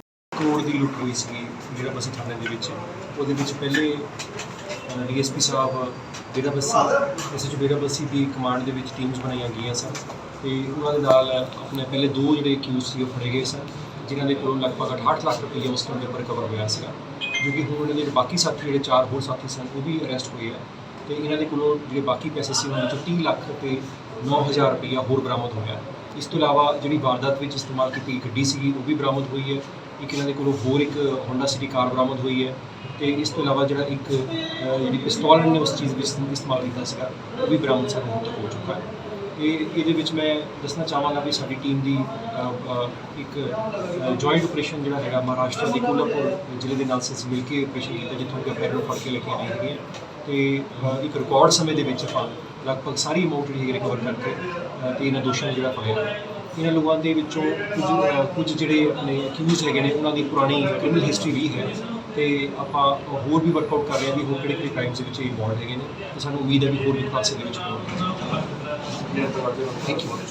ਸੋ ਇਹ ਜਿਹੜੀ ਅਸਲਾ ਮਿਲਿਆ ਇਹ ਲੀਗਲ ਹੈ ਕਿਤੇ ਨਾ ਨਹੀਂ ਇਲੀਗਲ ਮਤਲਬ ਦੇਸੀ ਜਿੱਦਾਂ ਦੇਸੀ ਪਹਿਲਾਂ ਕਿਸ ਤਰ੍ਹਾਂ ਦੀਆਂ ਵਾਰਦਾਤਾਂ ਨੂੰ ਇਹਨਾਂ ਲੋਕਾਂ ਵੱਲੋਂ ਲੱਗਦਾ ਹੈ ਅੰਜਾਮ ਦਿੱਤਾ ਗਿਆ ਪਹਿਲਾਂ ਵੀ ਜਿਵੇਂ ਤੁਸੀਂ ਦੱਸਿਆ ਕਿ ਪਹਿਲਾਂ ਵੀ ਸ਼ੱਕ ਹੈ ਇਹਨਾਂ ਦੇ ਵਿੱਚੋਂ ਇੱਕ ਜਿਹੜੇ ਆਪਣਾ ਮਹੀਪਾਲ ਹੈਗਾ ਉਹਦੇ ਕੋਲ ਪੁਰਾਣਾ ਪਰਚਾ 420 ਦਾ ਪਰਚਾ ਕੀਤਾ 174 ਦਾ ਪਰਚਾ ਦਰਜ ਚੋਰੀਆਂ ਵਗੈਰਾ ਦੇ ਵਿੱਚ ਵੀ ਪਹਿਲੇ ਉਹਦੀ ਇਨਵੋਲਵਮੈਂਟ ਰਹੀ ਹੈ ਤੇ ਫਾਇਰਿੰਗ ਕਿਹਨੇ ਕੀਤੀ ਸਰ ਇਹਨਾਂ ਤੇ ਮਹੀਪਾਲ ਤੇ ਇਹ ਮਨਿੰਦਰ ਜੀ ਤੇ ਫਰੂਟ ਵਾਲੇ ਨੂੰ ਵੀ ਉਹਨੇ ਗੋਲੀ ਮਾਰੀ ਜੀ ਤੇ ਕਿੰਨੇ ਕਾਰਤੂਸ ਇਹਨਾਂ ਕੋਲ ਸਰ ਉਸ ਇਹਨਾਂ ਕੋਲ 5 ਕਾਰਤੂਸ ਸੀ ਤੇ ਕਿੰਨੇ ਚਲਾਏ ਫਾਇਰ ਕੀਤੇ ਇਹਨਾਂ ਨੇ ਰੋਪੜ ਨੰਗਲ ਕੌਮੀ ਮਾਰਗ ਤੇ ਇੱਕ ਟਿੱਪਰ ਨੇ ਆਟੋ ਰਿਕਸ਼ਾ ਨੂੰ ਟੱਕਰ ਮਾਰ ਦਿੱਤੀ, ਜਿਸ ਦੇ ਚੱਲਦਿਆਂ ਆਟੋ ਰਿਕਸ਼ਾ 'ਚ ਸਵਾਰ ਇੱਕ ਬਜ਼ੁਰਗ ਮਹਿਲਾ ਦੀ ਮੌਤ ਹੋ ਗਈ, ਜਦਕਿ ਇਸ ਹਾਦਸੇ ਵਿੱਚ 9 ਲੋਕੀ ਜ਼ਖਮੀ ਹੋ ਗਏ, ਜਿਨ੍ਹਾਂ 'ਚੋਂ 2 ਵਿਅਕਤੀਆਂ ਦੀ ਹਾਲਤ ਗੰਭੀਰ ਹੋਣ ਕਾਰਨ ਉਹਨਾਂ ਨੂੰ ਪੀਜੀਆਈ ਚੰਡੀਗੜ੍ਹ ਰੈਫਰ ਕਰ ਦਿੱਤਾ ਗਿਆ। ਜਾਣਕਾਰੀ ਅਨੁਸਾਰ ਇੱਕ ਆਟੋ ਰਿਕਸ਼ਾ ਸਵਾਰੀਆਂ ਨੂੰ ਲੈ ਕੇ ਪਿੰਡ ਘਨੌਲੀ ਤੋਂ ਰੋਪੜ ਵੱਲ ਜਾ ਰਿਹਾ ਸੀ ਤਾਂ ਪਿੰਡ ਖਾਸਪੁਰਾ ਨਜ਼ਦੀਕ ਇੱਕ ਟਿੱਪਰ ਨੇ ਆਟੋ ਰਿਕਸ਼ਾ ਨੂੰ ਪਿੱਛੋਂ ਟੱਕਰ ਮਾਰ ਦਿੱਤੀ ਤੇ ਹਾਦਸਾ ਵਾਪਰ ਗਿਆ। ਇਸ ਹਾਦਸੇ ਵਿੱਚ ਮੌਤ ਦਾ ਸ਼ਿਕਾਰ ਹੋਈ ਮਹਿਲਾ ਦੀ ਪਹਿਚਾਣ ਕੁਲਦੀਪ ਕੌਰ ਵਾਸੀ ਪਿੰਡ ਘਨੌਲੀ ਵਜੋਂ ਹੋਈ ਹੈ। ਸਵੇਰੇ ਤਕਰੀਬਨ ਲਗਭਗ 9:30 ਵਜੇ ਖਾਸਪੁਰਾ ਦੇ ਲਾਗੇ ਇੱਕ ਆਟੋ ਚਾਲਕ ਨੂੰ ਇੱਕ ਗੱਡੀ ਨੇ ਟੱਕਰ ਮਾਰਤੀ। ਜਦੋਂ ਸਾਨੂੰ ਇਹਦਾ ਮੈਸੇਜ ਮਿਲਿਆ ਕਿ ਉੱਥੇ ਕਈ ਬੰਦੇ ਜ਼ਖਮੀ ਹੋਏ, ਅਸੀਂ ਆਪਣੀ ਐਂਬੂਲੈਂਸ ਦੀ ਵੀ ਕਿੱਧਰੋਂ ਭੇਜੀ ਤੇ ਕੁਝ ਕੁ ਜਣਿਆਂ ਨੂੰ ਰਾਹਗੀਰ ਜਿਹੜੇ ਜਾਂਦੇ ਸੀ ਉਹਨਾਂ ਨੇ ਇੱਥੇ ਸ਼ਿਫਟ ਕਰਾਤਾ ਸੀਗਾ ਤੇ ਉਹਨਾਂ ਚੋਂ ਲਗਭਗ ਤਕਰੀਬਨ 9 ਕੁ ਬੰਦੇ ਜ਼ਖਮੀ ਹੋਏ ਆ, ਜਿਨ੍ਹਾਂ ਚੋਂ ਇੱਕ ਬਜ਼ੁਰਗ ਮਾਤਾ ਸੀ, ਉਹ ਤਾਂ ਮੌਕੇ ਤੇ ਹੀ ਜਦੋਂ ਇੱਥੇ ਪਹੁੰਚੇ ਉਹਨਾਂ ਦੇ ਸਾਹ ਨਹੀਂ ਸੀ ਚੱਲ ਰਹੇ। ਬਾਕੀ ਤਕਰੀਬਨ ਹਰ ਮਰੀਜ਼ ਨੂੰ ਅਸੀਂ ਫਸਟ ਏਡ ਦਿੱਤੀ, ਥੋੜਾ ਸਟੇਬਲ ਕਰਿਆ ਕਿਉਂਕਿ ਸਾਰੇ ਹੀ ਬਹੁਤ ਘਬਰਾਏ ਹੋਏ ਸੀਗੇ, ਸੱਟਾਂ ਵੀ ਗੁੱਜੀਆਂ ਵੱਜੀਆਂ ਹੋਈਆਂ ਸੀਗੀਆਂ, ਨਾਲ ਹੀ ਕਿਤੇ ਕਿਸੇ ਦੇ ਟਾਂਕੇ ਲੱਗੇ। ਸਟੇਬਲ ਕਰਕੇ ਅਸੀਂ ਉਹਨਾਂ ਨੂੰ 2 ਮਰੀਜ਼ਾਂ ਨੂੰ ਸਾਨੂੰ ਸਿਰ ਦੀ ਸੱਟ ਕਰਕੇ ਰੈਫਰ ਕਰਨਾ ਪਿਆ ਪੀਜੀਆਈ ਚੰਡੀਗੜ੍ਹ ਨੂੰ। ਬਾਕੀ 6-7 ਜਣੇ ਤਕਰੀਬਨ ਸਾਡੇ ਕੋਲ ਇੱਥੇ ਹੀ ਹੈ, ਜਿਨ੍ਹਾਂ ਦੇ ਅਸੀਂ ਇਲਾਜ ਦੇ ਨਾਲ ਨਾਲ ਹੁਣ ਜਿਹੜੇ ਲੋੜੀਂਦੇ ਟੈਸਟ ਹੈਗੇ ਆ, ਕੋਈ ਐਕਸਰੇ ਦੀ ਲੋੜ ਹੈ ਕਿਸੇ ਨੂੰ, ਕੋਈ ਆਪਣਾ ਨੱਕ ਵਾਲੇ ਡਾਕਟਰ ਨੂੰ ਦਿਖਾਉਣਾ ਸੀਗਾ, ਹੱਡੀਆਂ ਵਾਲੇ ਡਾਕਟਰ ਨੂੰ ਦਿਖਾਉਣਾ, ਉਹ ਸਾਰੇ ਅਸੀਂ ਸਟ੍ਰੀਮਲਾਈਨ ਕਰਕੇ। ਸਰ ਜਿਹੜੇ ਰੈਫਰ ਆ ਉਹਨਾਂ ਦੀ ਉਮਰ ਕਿੰਨੀ ਹੈ, ਜਿਹਦੀ ਡੈਥ ਹੋਈ ਤੇ ਉਹਦੀ ਉਮਰ ਕਿੰਨੀ ਹੈ? ਡੈਥ ਵਾਲਿਆਂ ਦੀ ਉਮਰ ਲਗਭਗ 50 ਸਾਲ ਹੈਗੀ ਹੈ ਤੇ ਜਿਹੜੇ ਰੈਫਰ ਹੋਏ ਆ ਉਹਨਾਂ ਚੋਂ ਇੱਕ ਤਾਂ ਮੁੰਡਾ ਹੈਗਾ ਜਿਹਦੀ ਉਮਰ ਤਕਰੀਬਨ 25 ਸਾਲ ਹੈ ਤੇ ਇੱਕ ਕੁੜੀ ਹੈ 18-20 ਸਾਲ ਦੀ ਕੁੜੀ ਹੈ। ਘਟਨਾ ਘਟੀ ਹੈ ਜੀ ਇੱਥੇ ਹੁਣੇ ਥੋੜੀ ਦੇਰ ਪਹਿਲੇ ਐਕਸੀਡੈਂਟ ਹੋਇਆ ਜੀ। ਜਿਹੜੀ ਕਾਰ ਵੀ ਕਾਫੀ ਤੇਜ਼ ਸੀ, ਓਵਰ ਸਪੀਡ ਸੀ, ਆਟੋ ਜਾ ਰਿਹਾ ਸੀ ਅੱਗੇ, ਉਹਦੇ ਆਟੋ ਦੇ ਮਤਲਬ ਪਿੱਛੋਂ ਇਹਨੇ ਹਿੱਟ ਕੀਤਾ ਤੇ ਉਹਦੇ ਵਿੱਚ ਜਿਹੜੇ ਆਟੋ ਦੇ ਵਿੱਚ ਸਵਾਰੀਆਂ ਸੀ 3-4 ਸਵਾਰੀਆਂ ਸੀ, ਡਰਾਈਵਰ ਦੇ ਉਹਨਾਂ ਦੀ ਸੱਟਾਂ ਕਾਫੀ ਲੱਗੀਆਂ ਨੇ, ਉਹਨਾਂ ਨੂੰ ਹਸਪਤਾਲ ਦਾਖਲ ਕਰਾਇਆ ਗਿਆ ਤੇ ਬਾਕੀ ਤਫਤੀਸ਼ ਜਾਰੀ ਹੈ, ਦੇਖ ਰਹੇ ਹਾਂ। ਪੰਜਾਬ ਵਿੱਚ ਰੋਜ਼ਾਨਾ ਹੀ ਸੜਕ ਹਾਦਸਿਆਂ ਵਿੱਚ ਕੀਮਤੀ ਜਾਨਾਂ ਜਾ ਰਹੀਆਂ ਹਨ। ਸ਼ਹਿਰ ਨਾਭਾ ਬੋੜਾ ਗੇਟ ਨਜ਼ਦੀਕ ਭਿਆਨਕ ਸੜਕੀ ਹਾਦਸਾ ਪੇਸ਼ ਆਇਆ, ਜਿੱਥੇ ਦੋਨਾਂ ਗੱਡੀਆਂ ਦਾ ਟੱਕਰ ਹੋ ਗਈ ਤੇ ਵੱਡਾ ਨੁਕਸਾਨ ਹੋ ਗਿਆ, ਪਰ ਜਾਨੀ ਮਾਲੀ ਨੁਕਸਾਨ ਹੋਣ ਤੋਂ ਬਚਾਅ ਹੋ ਗਿਆ। ਸੰਗਰੂਰ ਚੋਣ ਤੋਂ ਪੋਸਟ ਆਫਿਸ ਦੀ ਅਧਿਕਾਰੀ ਦਿਆਬੰਦ ਕੌਰ ਨਾਭਾ ਆਪਣੇ ਘਰ ਆ ਰਹੀ ਸੀ, ਜਿਸ ਦੇ ਵਿੱਚ ਸਾਹਮਣੇ ਤੋਂ ਆ ਰਹੀ i20 ਕਾਰ ਵਿੱਚ ਸਵਾਰ ਨੌਜਵਾਨ ਅਤੇ ਇੱਕ ਲੜਕੀ ਨੇ, ਜਿਸ ਦੀ ਗੱਡੀ ਸੀ ਇਲੈਕਸ਼ਨ ਡਿਊਟੀ ਸੀ ਇਹਨਾਂ ਦੀ ਸੁਨਾਮ, ਉੱਥੋਂ ਵਾਪਸ ਆ ਰਹੇ ਸੀ ਇਲੈਕਸ਼ਨ ਡਿਊਟੀ ਤੋਂ ਤੇ ਆ ਕੇ ਜਦੋਂ ਨਾਭੇ ਬੋੜਾ ਗੇਟ ਦੇ ਵਿੱਚ ਖੱਬੇ ਪਾਸੇ ਨੂੰ ਮੁੜੇ ਨਾ, ਮੂਹਰੋਂ ਇੱਕ ਗੱਡੀ ਵਾਲੇ ਨੇ ਸਿੱਧੀ ਲਿਆ ਕੇ ਵਿੱਚ ਮਾਰੀ। ਉਹਦੀ ਸ਼ਰਾਬ ਪੀਤੀ ਹੋਈ ਸੀ ਤੇ ਉਹਦੇ ਵਿੱਚ ਸ਼ਰਾਬ ਦੀਆਂ ਬੋਤਲਾਂ ਵੀ ਪਈਆਂ ਸੀ ਗੱਡੀ ਦੇ ਵਿੱਚ ਤੇ ਕਾਫੀ ਜਾਨੀ ਗੰਭੀਰ ਲੱਗੀਆਂ ਨੇ ਸੱਟਾਂ। ਹੁਣ ਨਹੀਂ ਉਹ ਭੱਜ ਗਿਆ ਜੀ, ਮੁਲਾਜ਼ਮ ਸੀ ਜਿਹੜਾ ਮੁਲਜ਼ਮ ਸੀ ਗੱਡੀ ਵਾਲਾ, ਉਹ ਮਤਲਬ ਗੱਡੀ ਛੱਡ ਕੇ ਭੱਜ ਗਿਆ, ਸ਼ਰਾਬ ਪੀਤੀ ਹੋਈ ਸੀ ਗੱਡੀ ਦੇ ਵਿੱਚ, ਸ਼ਰਾਬ ਦੀਆਂ ਬੋਤਲਾਂ ਹੀ ਪਈਆਂ ਸੀ, ਦੇਖੀਆਂ ਨੇ ਸੀ। ਮੈਡਮ ਗੱਡੀ ਵਿੱਚ ਇਕੱਲੇ ਹੀ ਆ ਰਹੇ ਸੀ? ਨਹੀਂ ਇਕੱਲੇ ਹੀ ਆ ਰਹੇ ਸੀ, ਇਲੈਕਸ਼ਨ ਡਿਊਟੀ ਤੋਂ ਇਕੱਲੇ ਹੀ ਆ ਰਹੇ ਸੀ ਉੱਥੋਂ ਸੁਨਾਮ ਤੋਂ। ਤੀ ਉਹ i20 ਵਾਲੀ ਤੇਜ਼ ਤੀ, ਉਹ ਤੋਂ ਕੰਟਰੋਲ ਨਹੀਂ ਹੋਈ, ਉਹਨੇ ਹੈਂਡ ਬ੍ਰੇਕ ਖਿੱਚੇ ਤੇ ਗੱਡੀ ਘੁੰਮ ਕੇ ਸਿੱਧੀ ਬਲੀਨੋ 'ਚ ਲੱਗੀ। ਹਾਂਜੀ ਉਹ ਨੁਕਸਾਨ ਵੀਰੇ ਗੱਡੀਆਂ ਦੋਹੇ ਮੂਹਰੋਂ ਖਤਮ ਹੋ ਗਈਆਂ, ਮੈਡਮ ਦੇ ਸਿਰ ਤੇ ਟਾਂਗੇ ਲੱਗੇ, ਮੁੰਡਾ ਤੇ ਕੁੜੀ ਨੂੰ ਸੈਂਟਰ ਵਾਲਾ ਭਜਾ ਕੇ ਲੈ ਗਿਆ ਬਿਠਾ ਕੇ, ਉਰੇ ਮੈਡਮ ਨੂੰ ਛੱਡ ਕੇ ਉਹ ਆਪ ਦਾ ਉਹਨਾਂ ਨੂੰ ਲੈ ਕੇ ਲੰਘ ਗਿਆ ਜੀ। ਹਾਂਜੀ ਜਿਹਨੇ ਗੱਡੀ ਮਾਰੀ ਆ ਜੀ, ਉਹ ਪਿੱਛੇ ਹੋਰ ਵੀ 2-3 ਐਕਸੀਡੈਂਟ ਕਰਕੇ ਆਇਆ ਸੀਗਾ, ਉਹ ਨਾਲ ਦੀ ਨਾਲ 2 ਮੁੰਡਿਆਂ ਨੇ ਗੱਡੀ ਕਢਾ ਕੇ ਸਕਾਰਪੀਓ, ਉਹਨਾਂ ਨੇ ਦੱਸਿਆ ਕਿ ਪਿੱਛੇ ਵੀ ਐਂ ਕਰਕੇ ਆਏ ਵੀ ਪਿੱਛੇ ਮਤਲਬ ਮੁੰਡਾ ਐਕਸੀਡੈਂਟ ਕਰਕੇ ਉਹਦੀ ਗੱਡੀ 'ਚ ਦਾਰੂ ਵੀ ਦੇਖੀ ਆ ਮੌਕੇ ਤੇ ਪਈ ਹੋਈ ਹੈ। ਜਿਹੜੇ ਭੱਜੇ ਆ ਜੀ ਮੁੰਡਾ ਨਾਲ ਉਹਦੇ ਕੁੜੀ ਸੀਗੀ ਇੱਕ ਹੀ, ਔਰ ਰੱਜਿਆ ਪੈਤੀ ਦਾਰੂ ਨਾਲ ਗੱਡੀ 'ਚੋਂ ਵੀ ਨਹੀਂ ਉਤਰਿਆ ਜਾ ਰਹੀ ਸੀ ਉਹਦੇ ਤੋਂ ਹੀ। ਗਿੱਦੜਬਾਹਾ ਪੁਲਿਸ ਨੇ ਬੀਤੀ ਦਿਨੀ ਗੁਰੂ ਨਾਨਕ ਨਗਰ ਵਿਖੇ ਆਪਣੇ ਘਰ ਦੇ ਬਾਹਰ ਬੈਠੇ ਬਜ਼ੁਰਗ ਪਾਸੋਂ ਮੋਬਾਈਲ ਖੋਹ ਕੇ ਫਰਾਰ ਹੋਏ 2 ਨੌਜਵਾਨਾਂ ਨੂੰ ਕਾਬੂ ਕਰਨ ਵਿੱਚ ਸਫਲਤਾ ਹਾਸਲ ਕੀਤੀ ਹੈ। ਇਸ ਸੰਬੰਧੀ ਜਾਣਕਾਰੀ ਦਿੰਦੇ ਹੋਏ SHO ਅੰਗਰੇਜ਼ ਕੁਮਾਰ ਨੇ ਦੱਸਿਆ ਕਿ ਸੁਰਿੰਦਰ ਕੁਮਾਰ ਪੁੱਤਰ ਜੈ ਪ੍ਰਕਾਸ਼ ਵਾਸੀ ਗੁਰੂ ਨਾਨਕ ਨਗਰ ਬੀਤੇ ਦਿਨ ਆਪਣੇ ਘਰ ਦੇ ਬਾਹਰ ਬਣੀ ਥੜੀ ਤੇ ਬੈਠੇ ਮੋਬਾਈਲ ਚਲਾ ਰਹੇ ਸਨ ਕਿ ਇਸੇ ਦੌਰਾਨ ਦੋ ਮੋਟਰਸਾਈਕਲ ਸਵਾਰ ਨੌਜਵਾਨਾਂ ਨੇ ਉਕਤ ਸੁਰਿੰਦਰ ਕੁਮਾਰ ਪਾਸੋਂ ਉਸ ਦਾ ਮੋਬਾਈਲ ਖੋਲਿਆ ਤੇ ਫਰਾਰ ਹੋ ਗਏ, ਜਿਸ ਸੰਬੰਧੀ ਬੀਤੇ ਦਿਨ ਪੁਲਿਸ ਵੱਲੋਂ ਅਣਪਛਾਤੇ ਵਿਅਕਤੀਆਂ ਵਿਰੁੱਧ ਮਾਮਲਾ ਦਰਜ ਕੀਤਾ ਗਿਆ ਸੀ। ਉਹਨਾਂ ਦੱਸਿਆ ਕਿ ਪੁਲਿਸ ਪਾਰਟੀ ਨੇ ਪਿਓਰੀ ਰੋਡ ਤੋਂ ਦੋ ਭਰਾਵਾਂ ਰਾਜਦੀਪ ਅਤੇ ਅਨਮੋਲ ਸਿੰਘ ਪੁੱਤਰਾਨ ਸ਼ਰਨਜੀਤ ਸਿੰਘ ਵਾਸੀਆਂ ਕਟੋਲੀ ਸ਼੍ਰੀ ਮੁਕਤਸਰ ਸਾਹਿਬ ਨੂੰ ਲੁੱਟ ਖੋਹ ਕਰਨ ਦੇ ਮਾਮਲੇ ਵਿੱਚ ਗ੍ਰਿਫਤਾਰ ਕੀਤਾ ਹੈ। ਉਹਨਾਂ ਦੱਸਿਆ ਕਿ ਉਕਤਾਨ ਪਾਸੋਂ ਦੋ ਮੋਬਾਈਲ ਫੋਨ ਅਤੇ ਇੱਕ ਮੋਟਰਸਾਈਕਲ ਵੀ ਬਰਾਮਦ ਕੀਤਾ ਗਿਆ। ਮਿਤੀ 21/6/22 ਨੂੰ ਇੱਕ ਆਪਣੇ ਸੁਰਿੰਦਰ ਕੁਮਾਰ ਪੁੱਤਰ ਜੈਚੰਦ ਵਾਸੀ ਨਾਨਕ ਨਗਰ ਤੋਂ ਬਜ਼ੁਰਗ ਜਿਹੜਾ ਬਾਹਰ ਬੈਠਾ ਸੀ ਆਪਦੀ ਘਰ ਦੇ ਬਾਹਰ ਥਾੜੀ ਤੇ, ਉਹਦੇ ਕੋਲ ਦੋ ਮੋਟਰਸਾਈਕਲ ਤੇ ਨੌਜਵਾਨਾਂ ਨੇ ਜਿਹੜਾ ਉਹਦਾ ਮੋਬਾਈਲ ਖੋਹ ਕੇ ਲੈ ਗਏ। ਉਹਨਾਂ ਨੂੰ ਅਸੀਂ ਨੈਕਸਟ ਡੇ ਉਹਨਾਂ ਤੋਂ ਉਹ ਮੋਬਾਈਲ ਬਰਾਮਦ ਕਰਵਾ ਲਿਆ ਸੀ ਤੇ ਉਹਨਾਂ ਨੇ ਆਪਣੀ ਪੁੱਛਗਿੱਛ ਦੱਸਿਆ ਤੇ ਇੱਕ ਇਹਨਾਂ ਤੋਂ ਹੋਰ ਮੋਬਾਈਲ ਤੇ ਇੱਕ ਮੋਟਰਸਾਈਕਲ ਜਿਹੜਾ ਇਹਨਾਂ ਨੇ ਮੁਕਤਸਰ ਬੱਸ ਸਟੈਂਡ ਤੋਂ ਜਿਹੜਾ ਮੋਬਾਈਲ ਖੋਹ ਕੀਤਾ ਸੀ ਉਹ ਵੀ ਬਰਾਮਦ ਕੀਤਾ ਤੇ ਇੱਕ ਮੋਟਰਸਾਈਕਲ ਜਿਹੜਾ ਇਹਨਾਂ ਨੇ ਉੱਥੋਂ। ਇਹ ਕਿੱਥੋਂ ਫੜੇ ਗਏ ਆ ਸਰ? ਇਹ ਆਪਣੇ ਪਿਓਰੀ ਫਾਟਕ ਦੇ ਨਾਲ ਸ਼ਮਸ਼ਾਨ ਘਾਟ ਬਣਿਆ, ਉੱਥੇ ਪੁਲਿਸ ਪਾਰਟੀ ਗਸ਼ਤ ਕਰ ਰਹੀ ਸੀ, ਉਹਨਾਂ ਨੇ ਗਸ਼ਤ ਦੌਰਾਨ ਇਹਨਾਂ ਦੋਨਾਂ ਨੂੰ ਇਹਨਾਂ ਨੂੰ ਸਰ ਮਾਨਯੋਗ ਅਦਾਲਤ 'ਚ ਪੇਸ਼ ਕੀਤਾ ਜੀ, ਕੋਈ ਰਿਮਾਂਡ ਵਗੈਰਾ ਮਿਲਿਆ? ਅੱਜ ਖਰੜ ਦੀ ਨਗਰ ਕੌਂਸਲ ਦੀ ਹੰਗਾਮੀ ਮੀਟਿੰਗ ਹੋਈ, ਜਿਸ ਵਿੱਚ ਕੁਝ ਮਤਿਆਂ ਨੂੰ ਲੈ ਕੇ ਕੌਂਸਲਰਾਂ ਨੇ ਹੰਗਾਮਾ ਕੀਤਾ। ਹਾਲਾਂਕਿ ਪ੍ਰਧਾਨ ਸਾਹਿਬਾ ਜਸਪ੍ਰੀਤ ਕੌਰ ਲੌਂਗੀਆ ਨੇ ਕੁਝ ਮਤਿਆਂ ਨੂੰ ਪਾਸ ਤਾਂ ਕਰ ਦਿੱਤਾ, ਪਰ ਕੁਝ ਕੁ ਮਤਿਆਂ ਤੇ ਵਿਰੋਧੀਆਂ ਨੇ ਧਰਨਾ ਲਗਾ ਦਿੱਤਾ। ਇਸ ਮੌਕੇ ਤੇ ਵਰਕਰਾਂ ਨੇ ਈਓ ਰਾਜੇਸ਼ ਸ਼ਰਮਾ ਤੇ ਦੁਰਵਿਵਹਾਰ ਕਰਨ ਦੇ ਇਲਜ਼ਾਮ ਵੀ ਲਗਾਏ ਹਨ। ਵਿਰੋਧੀਆਂ ਕੌਂਸਲਰਾਂ ਨੇ ਕਿਹਾ ਹੈ ਕਿ ਉਹ ਖਰੜ ਦੇ ਲੋਕਾਂ ਦੀ ਤਰੱਕੀ ਲਈ ਹਮੇਸ਼ਾ ਲੜਾਈ ਲੜਦੇ ਰਹਿਣਗੇ। ਕੌਂਸਲਰਾਂ ਨੇ ਕਿਹਾ ਹੈ ਕਿ ਜਿਹੜੇ ਏਜੰਡੇ ਪਾਸ ਕੀਤੇ ਗਏ ਹਨ ਉਹਨਾਂ ਵਿੱਚ ਭ੍ਰਿਸ਼ਟਾਚਾਰ ਦੀ ਬੂ ਆ ਰਹੀ ਹੈ ਤੇ ਇਸ ਦੀ ਵਿਜੀਲੈਂਸ ਜਾਂਚ ਹੋਵੇ। ਮੈਡਮ ਅਸੀਂ ਮੁਲਾਜ਼ਮ ਹੈ, ਕੰਮ ਦਾ ਆਲਰੇਡੀ ਸਾਡੇ ਤੇ ਬਹੁਤ ਜ਼ਿਆਦਾ ਪ੍ਰੈਸ਼ਰ ਪਹਿਲੇ ਹੀ ਰਹਿ ਰਿਹਾ ਹੈ, ਕੁਝ ਐਨਓਸੀ ਲੈ ਕੇ, ਕੁਝ ਤਹਿਸੀਲ ਦਫ਼ਤਰ ਵੱਲੋਂ, ਉਤੋਂ ਉਹਦੇ ਬਾਅਦ ਸਾਡੇ ਉੱਤੇ ਬਹੁਤ ਸਾਰਾ ਜ਼ਿਆਦਾ ਮਿਸਬਿਹੇਵ ਦੇ ਨਾਲ ਜਿਹੜਾ ਕੰਮ ਕਰਵਾਇਆ ਜਾ ਰਿਹਾ ਹੈ ਉਹ ਗਲਤ ਹੈ। ਈਵਨ ਕਿ ਧਮਕੀਆਂ ਦਿੱਤੀਆਂ ਜਾਂਦੀਆਂ ਕਿ ਅਗਰ ਤੁਸੀਂ ਸਾਡੇ ਤਰੀਕੇ ਨਾਲ ਕੰਮ ਨਹੀਂ ਕਰੋਗੇ ਤਾਂ ਤੁਹਾਡੇ ਅਸੀਂ ਇੱਦਾਂ ਕਰਾਂਗੇ, ਬਲੈਕਮੇਲ ਕਰਾਂਗੇ। ਬਹੁਤ ਸਾਰੇ ਅਪਸ਼ਬਦ ਬੋਲੇ ਗਏ। ਮੇਰੇ ਐਗਜ਼ੈਕਟਿਵ ਅਫਸਰ ਨੂੰ ਵੀ ਧਮਕੀ ਦਿੱਤੀ ਗਈ ਐਮਸੀ ਵੱਲੋਂ ਕਿ ਤੂੰ ਸਾਡੇ ਤਰੀਕੇ ਨਾਲ ਕੰਮ ਨਹੀਂ ਕਰਦਾ, ਸਾਡੇ ਤਰੀਕੇ ਨਾਲ ਜੋ ਅਸੀਂ ਕਹਿੰਦੇ ਉਹ ਨਹੀਂ ਕਰ ਰਿਹਾ ਹੈਗਾ। ਉਹਦੇ ਸੰਬੰਧ ਦੇ ਵਿੱਚ ਜੋ ਇਹ ਚੀਜ਼ਾਂ ਹੋ ਰਹੀਆਂ, ਇੱਕ ਆਫਿਸਰ ਇਸ ਤਰੀਕੇ ਨਾਲ ਹੀ ਕੰਮ ਕਰੇਗਾ, ਗੱਲ ਕਰੇਗਾ, ਨਾ ਕਿ ਅਸੀਂ ਬਾਹਰ ਦੇ ਤਰੀਕੇ ਦੇ ਨਾਲ ਗੱਲ ਕਰਾਂਗੇ। ਤਾਂ ਅੱਜ ਜੋ ਉਹਨਾਂ ਨੇ ਮਿਸਬਿਹੇਵ ਸਾਡੇ ਆਫਿਸਰ ਸਾਹਿਬਾਨ ਨਾਲ ਕੀਤਾ, ਮੁਲਾਜ਼ਮਾਂ ਨਾਲ ਕੀਤਾ, ਉਹਦੇ ਵਿਰੋਧ ਦੇ ਵਿੱਚ ਹੀ ਅਸੀਂ ਇਹ ਜੋ ਧਰਨਾ ਹੈਗਾ ਉਹ ਸ਼ੁਰੂ ਕੀਤਾ ਹੈ। ਸਰ ਉਹਨਾਂ ਨੇ ਕੀ ਐਸਾ ਮਿਸਬਿਹੇਵ ਕੀਤਾ ਜਿਹੜਾ ਕਿ ਤੁਹਾਨੂੰ ਧਰਨਾ ਦੇਣਾ ਪੈ ਗਿਆ? ਮਸਲਾ ਕੀ? ਸਾਡਾ ਏਜੰਡਾ ਸੀਗਾ, ਮੀਟਿੰਗ ਸੀਗੀ ਅੱਜ। ਮੀਟਿੰਗ ਦੇ ਵਿੱਚੋਂ ਮੁਲਾਜ਼ਮਾਂ ਦੇ ਮਤੇ ਸੀਗੇ ਜਿਨ੍ਹਾਂ ਦੇ ਸੰਬੰਧ ਦੇ ਵਿੱਚ ਆਲਰੇਡੀ ਅਸੀਂ ਕਲੀਅਰ ਕਰਦੇ ਆ ਰਹੇ ਹਾਂ। ਤਾਂ ਉਹਨਾਂ ਨੂੰ ਮੈਡਮ ਨੇ ਕਿਹਾ ਸੀਗਾ ਕਿ ਇੰਨੇ ਮਤੇ ਜੋ ਮੁਲਾਜ਼ਮਾਂ ਦੇ ਮਤੇ ਆ ਉਹ ਕਲੀਅਰ ਹੈ, ਤਾਂ ਉਹਦੇ ਵਿੱਚ ਹੀ ਉਹਨਾਂ ਨੇ ਕਿਹਾ 1 to 1 ਇਹਨਾਂ ਨੂੰ ਕਰਨਾ ਚਾਹੀਦਾ ਹੈ। ਅਕਸਰ ਵੀ ਮੁਲਾਜ਼ਮਾਂ ਦੇ ਕਈ ਕੰਮਾਂ ਦੇ ਵਿੱਚ ਮੈਂ ਕਿੰਤੂ ਪਰੰਤੂਆਂ ਕਰੀਆਂ ਜਾਂਦੀਆਂ। ਮੈਂ ਬੜੀ ਦੇਰ ਤੋਂ ਇਸ ਚੀਜ਼ ਨੂੰ ਦੇਖ ਰਿਹਾ, ਤਾਂ ਅੱਜ ਵੀ ਥੋੜੀ ਬਹੁਤੀ ਇਹ ਚੀਜ਼ ਹੋਈ ਹੈ।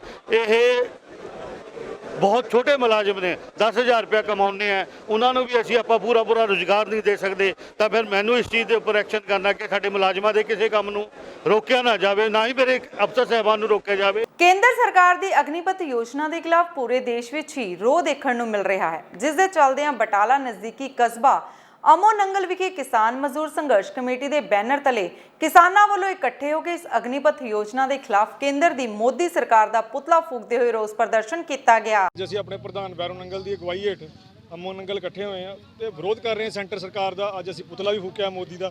ਕਾਰਨ ਕੀ ਸੀ? ਜਿਹੜਾ ਅਗਨੀਪਥ ਯੋਜਨਾ ਇਹਨਾਂ ਲਿਆਂਦੀ ਹੈ 4 ਸਾਲ ਲਈ, ਇਹ ਦੇਸ਼ ਦੇ ਨਾਲ ਬਾਹਰ ਹਰ ਬੰਦੇ ਲਈ ਘਾਤਕ ਸਾਬਤ ਹੋਊਗਾ। ਕਾਰਨ ਇਹ ਆ ਕਿ 4 ਸਾਲ ਬਾਅਦ ਇਹਦਾ ਮਿਸਯੂਜ਼ ਜ਼ਰੂਰ ਹੋਊਗਾ। ਇਹ ਗੱਲ ਸਾਨੂੰ ਪਹਿਲਾਂ ਹੀ ਪਤਾ ਕਿ ਮਿਸਯੂਜ਼ ਹੋਊਗਾ। ਇਹਦੇ ਵਿੱਚ 2 ਕਾਰਨ ਹੈ। ਇੱਕ ਤਾਂ ਜਿਹੜੀਆਂ ਬਾਹਰਲੀਆਂ ਤਾਕਤਾਂ ਨੇ ਉਹਨਾਂ ਵੱਲੋਂ ਮਿਸਯੂਜ਼ ਹੋਊਗਾ।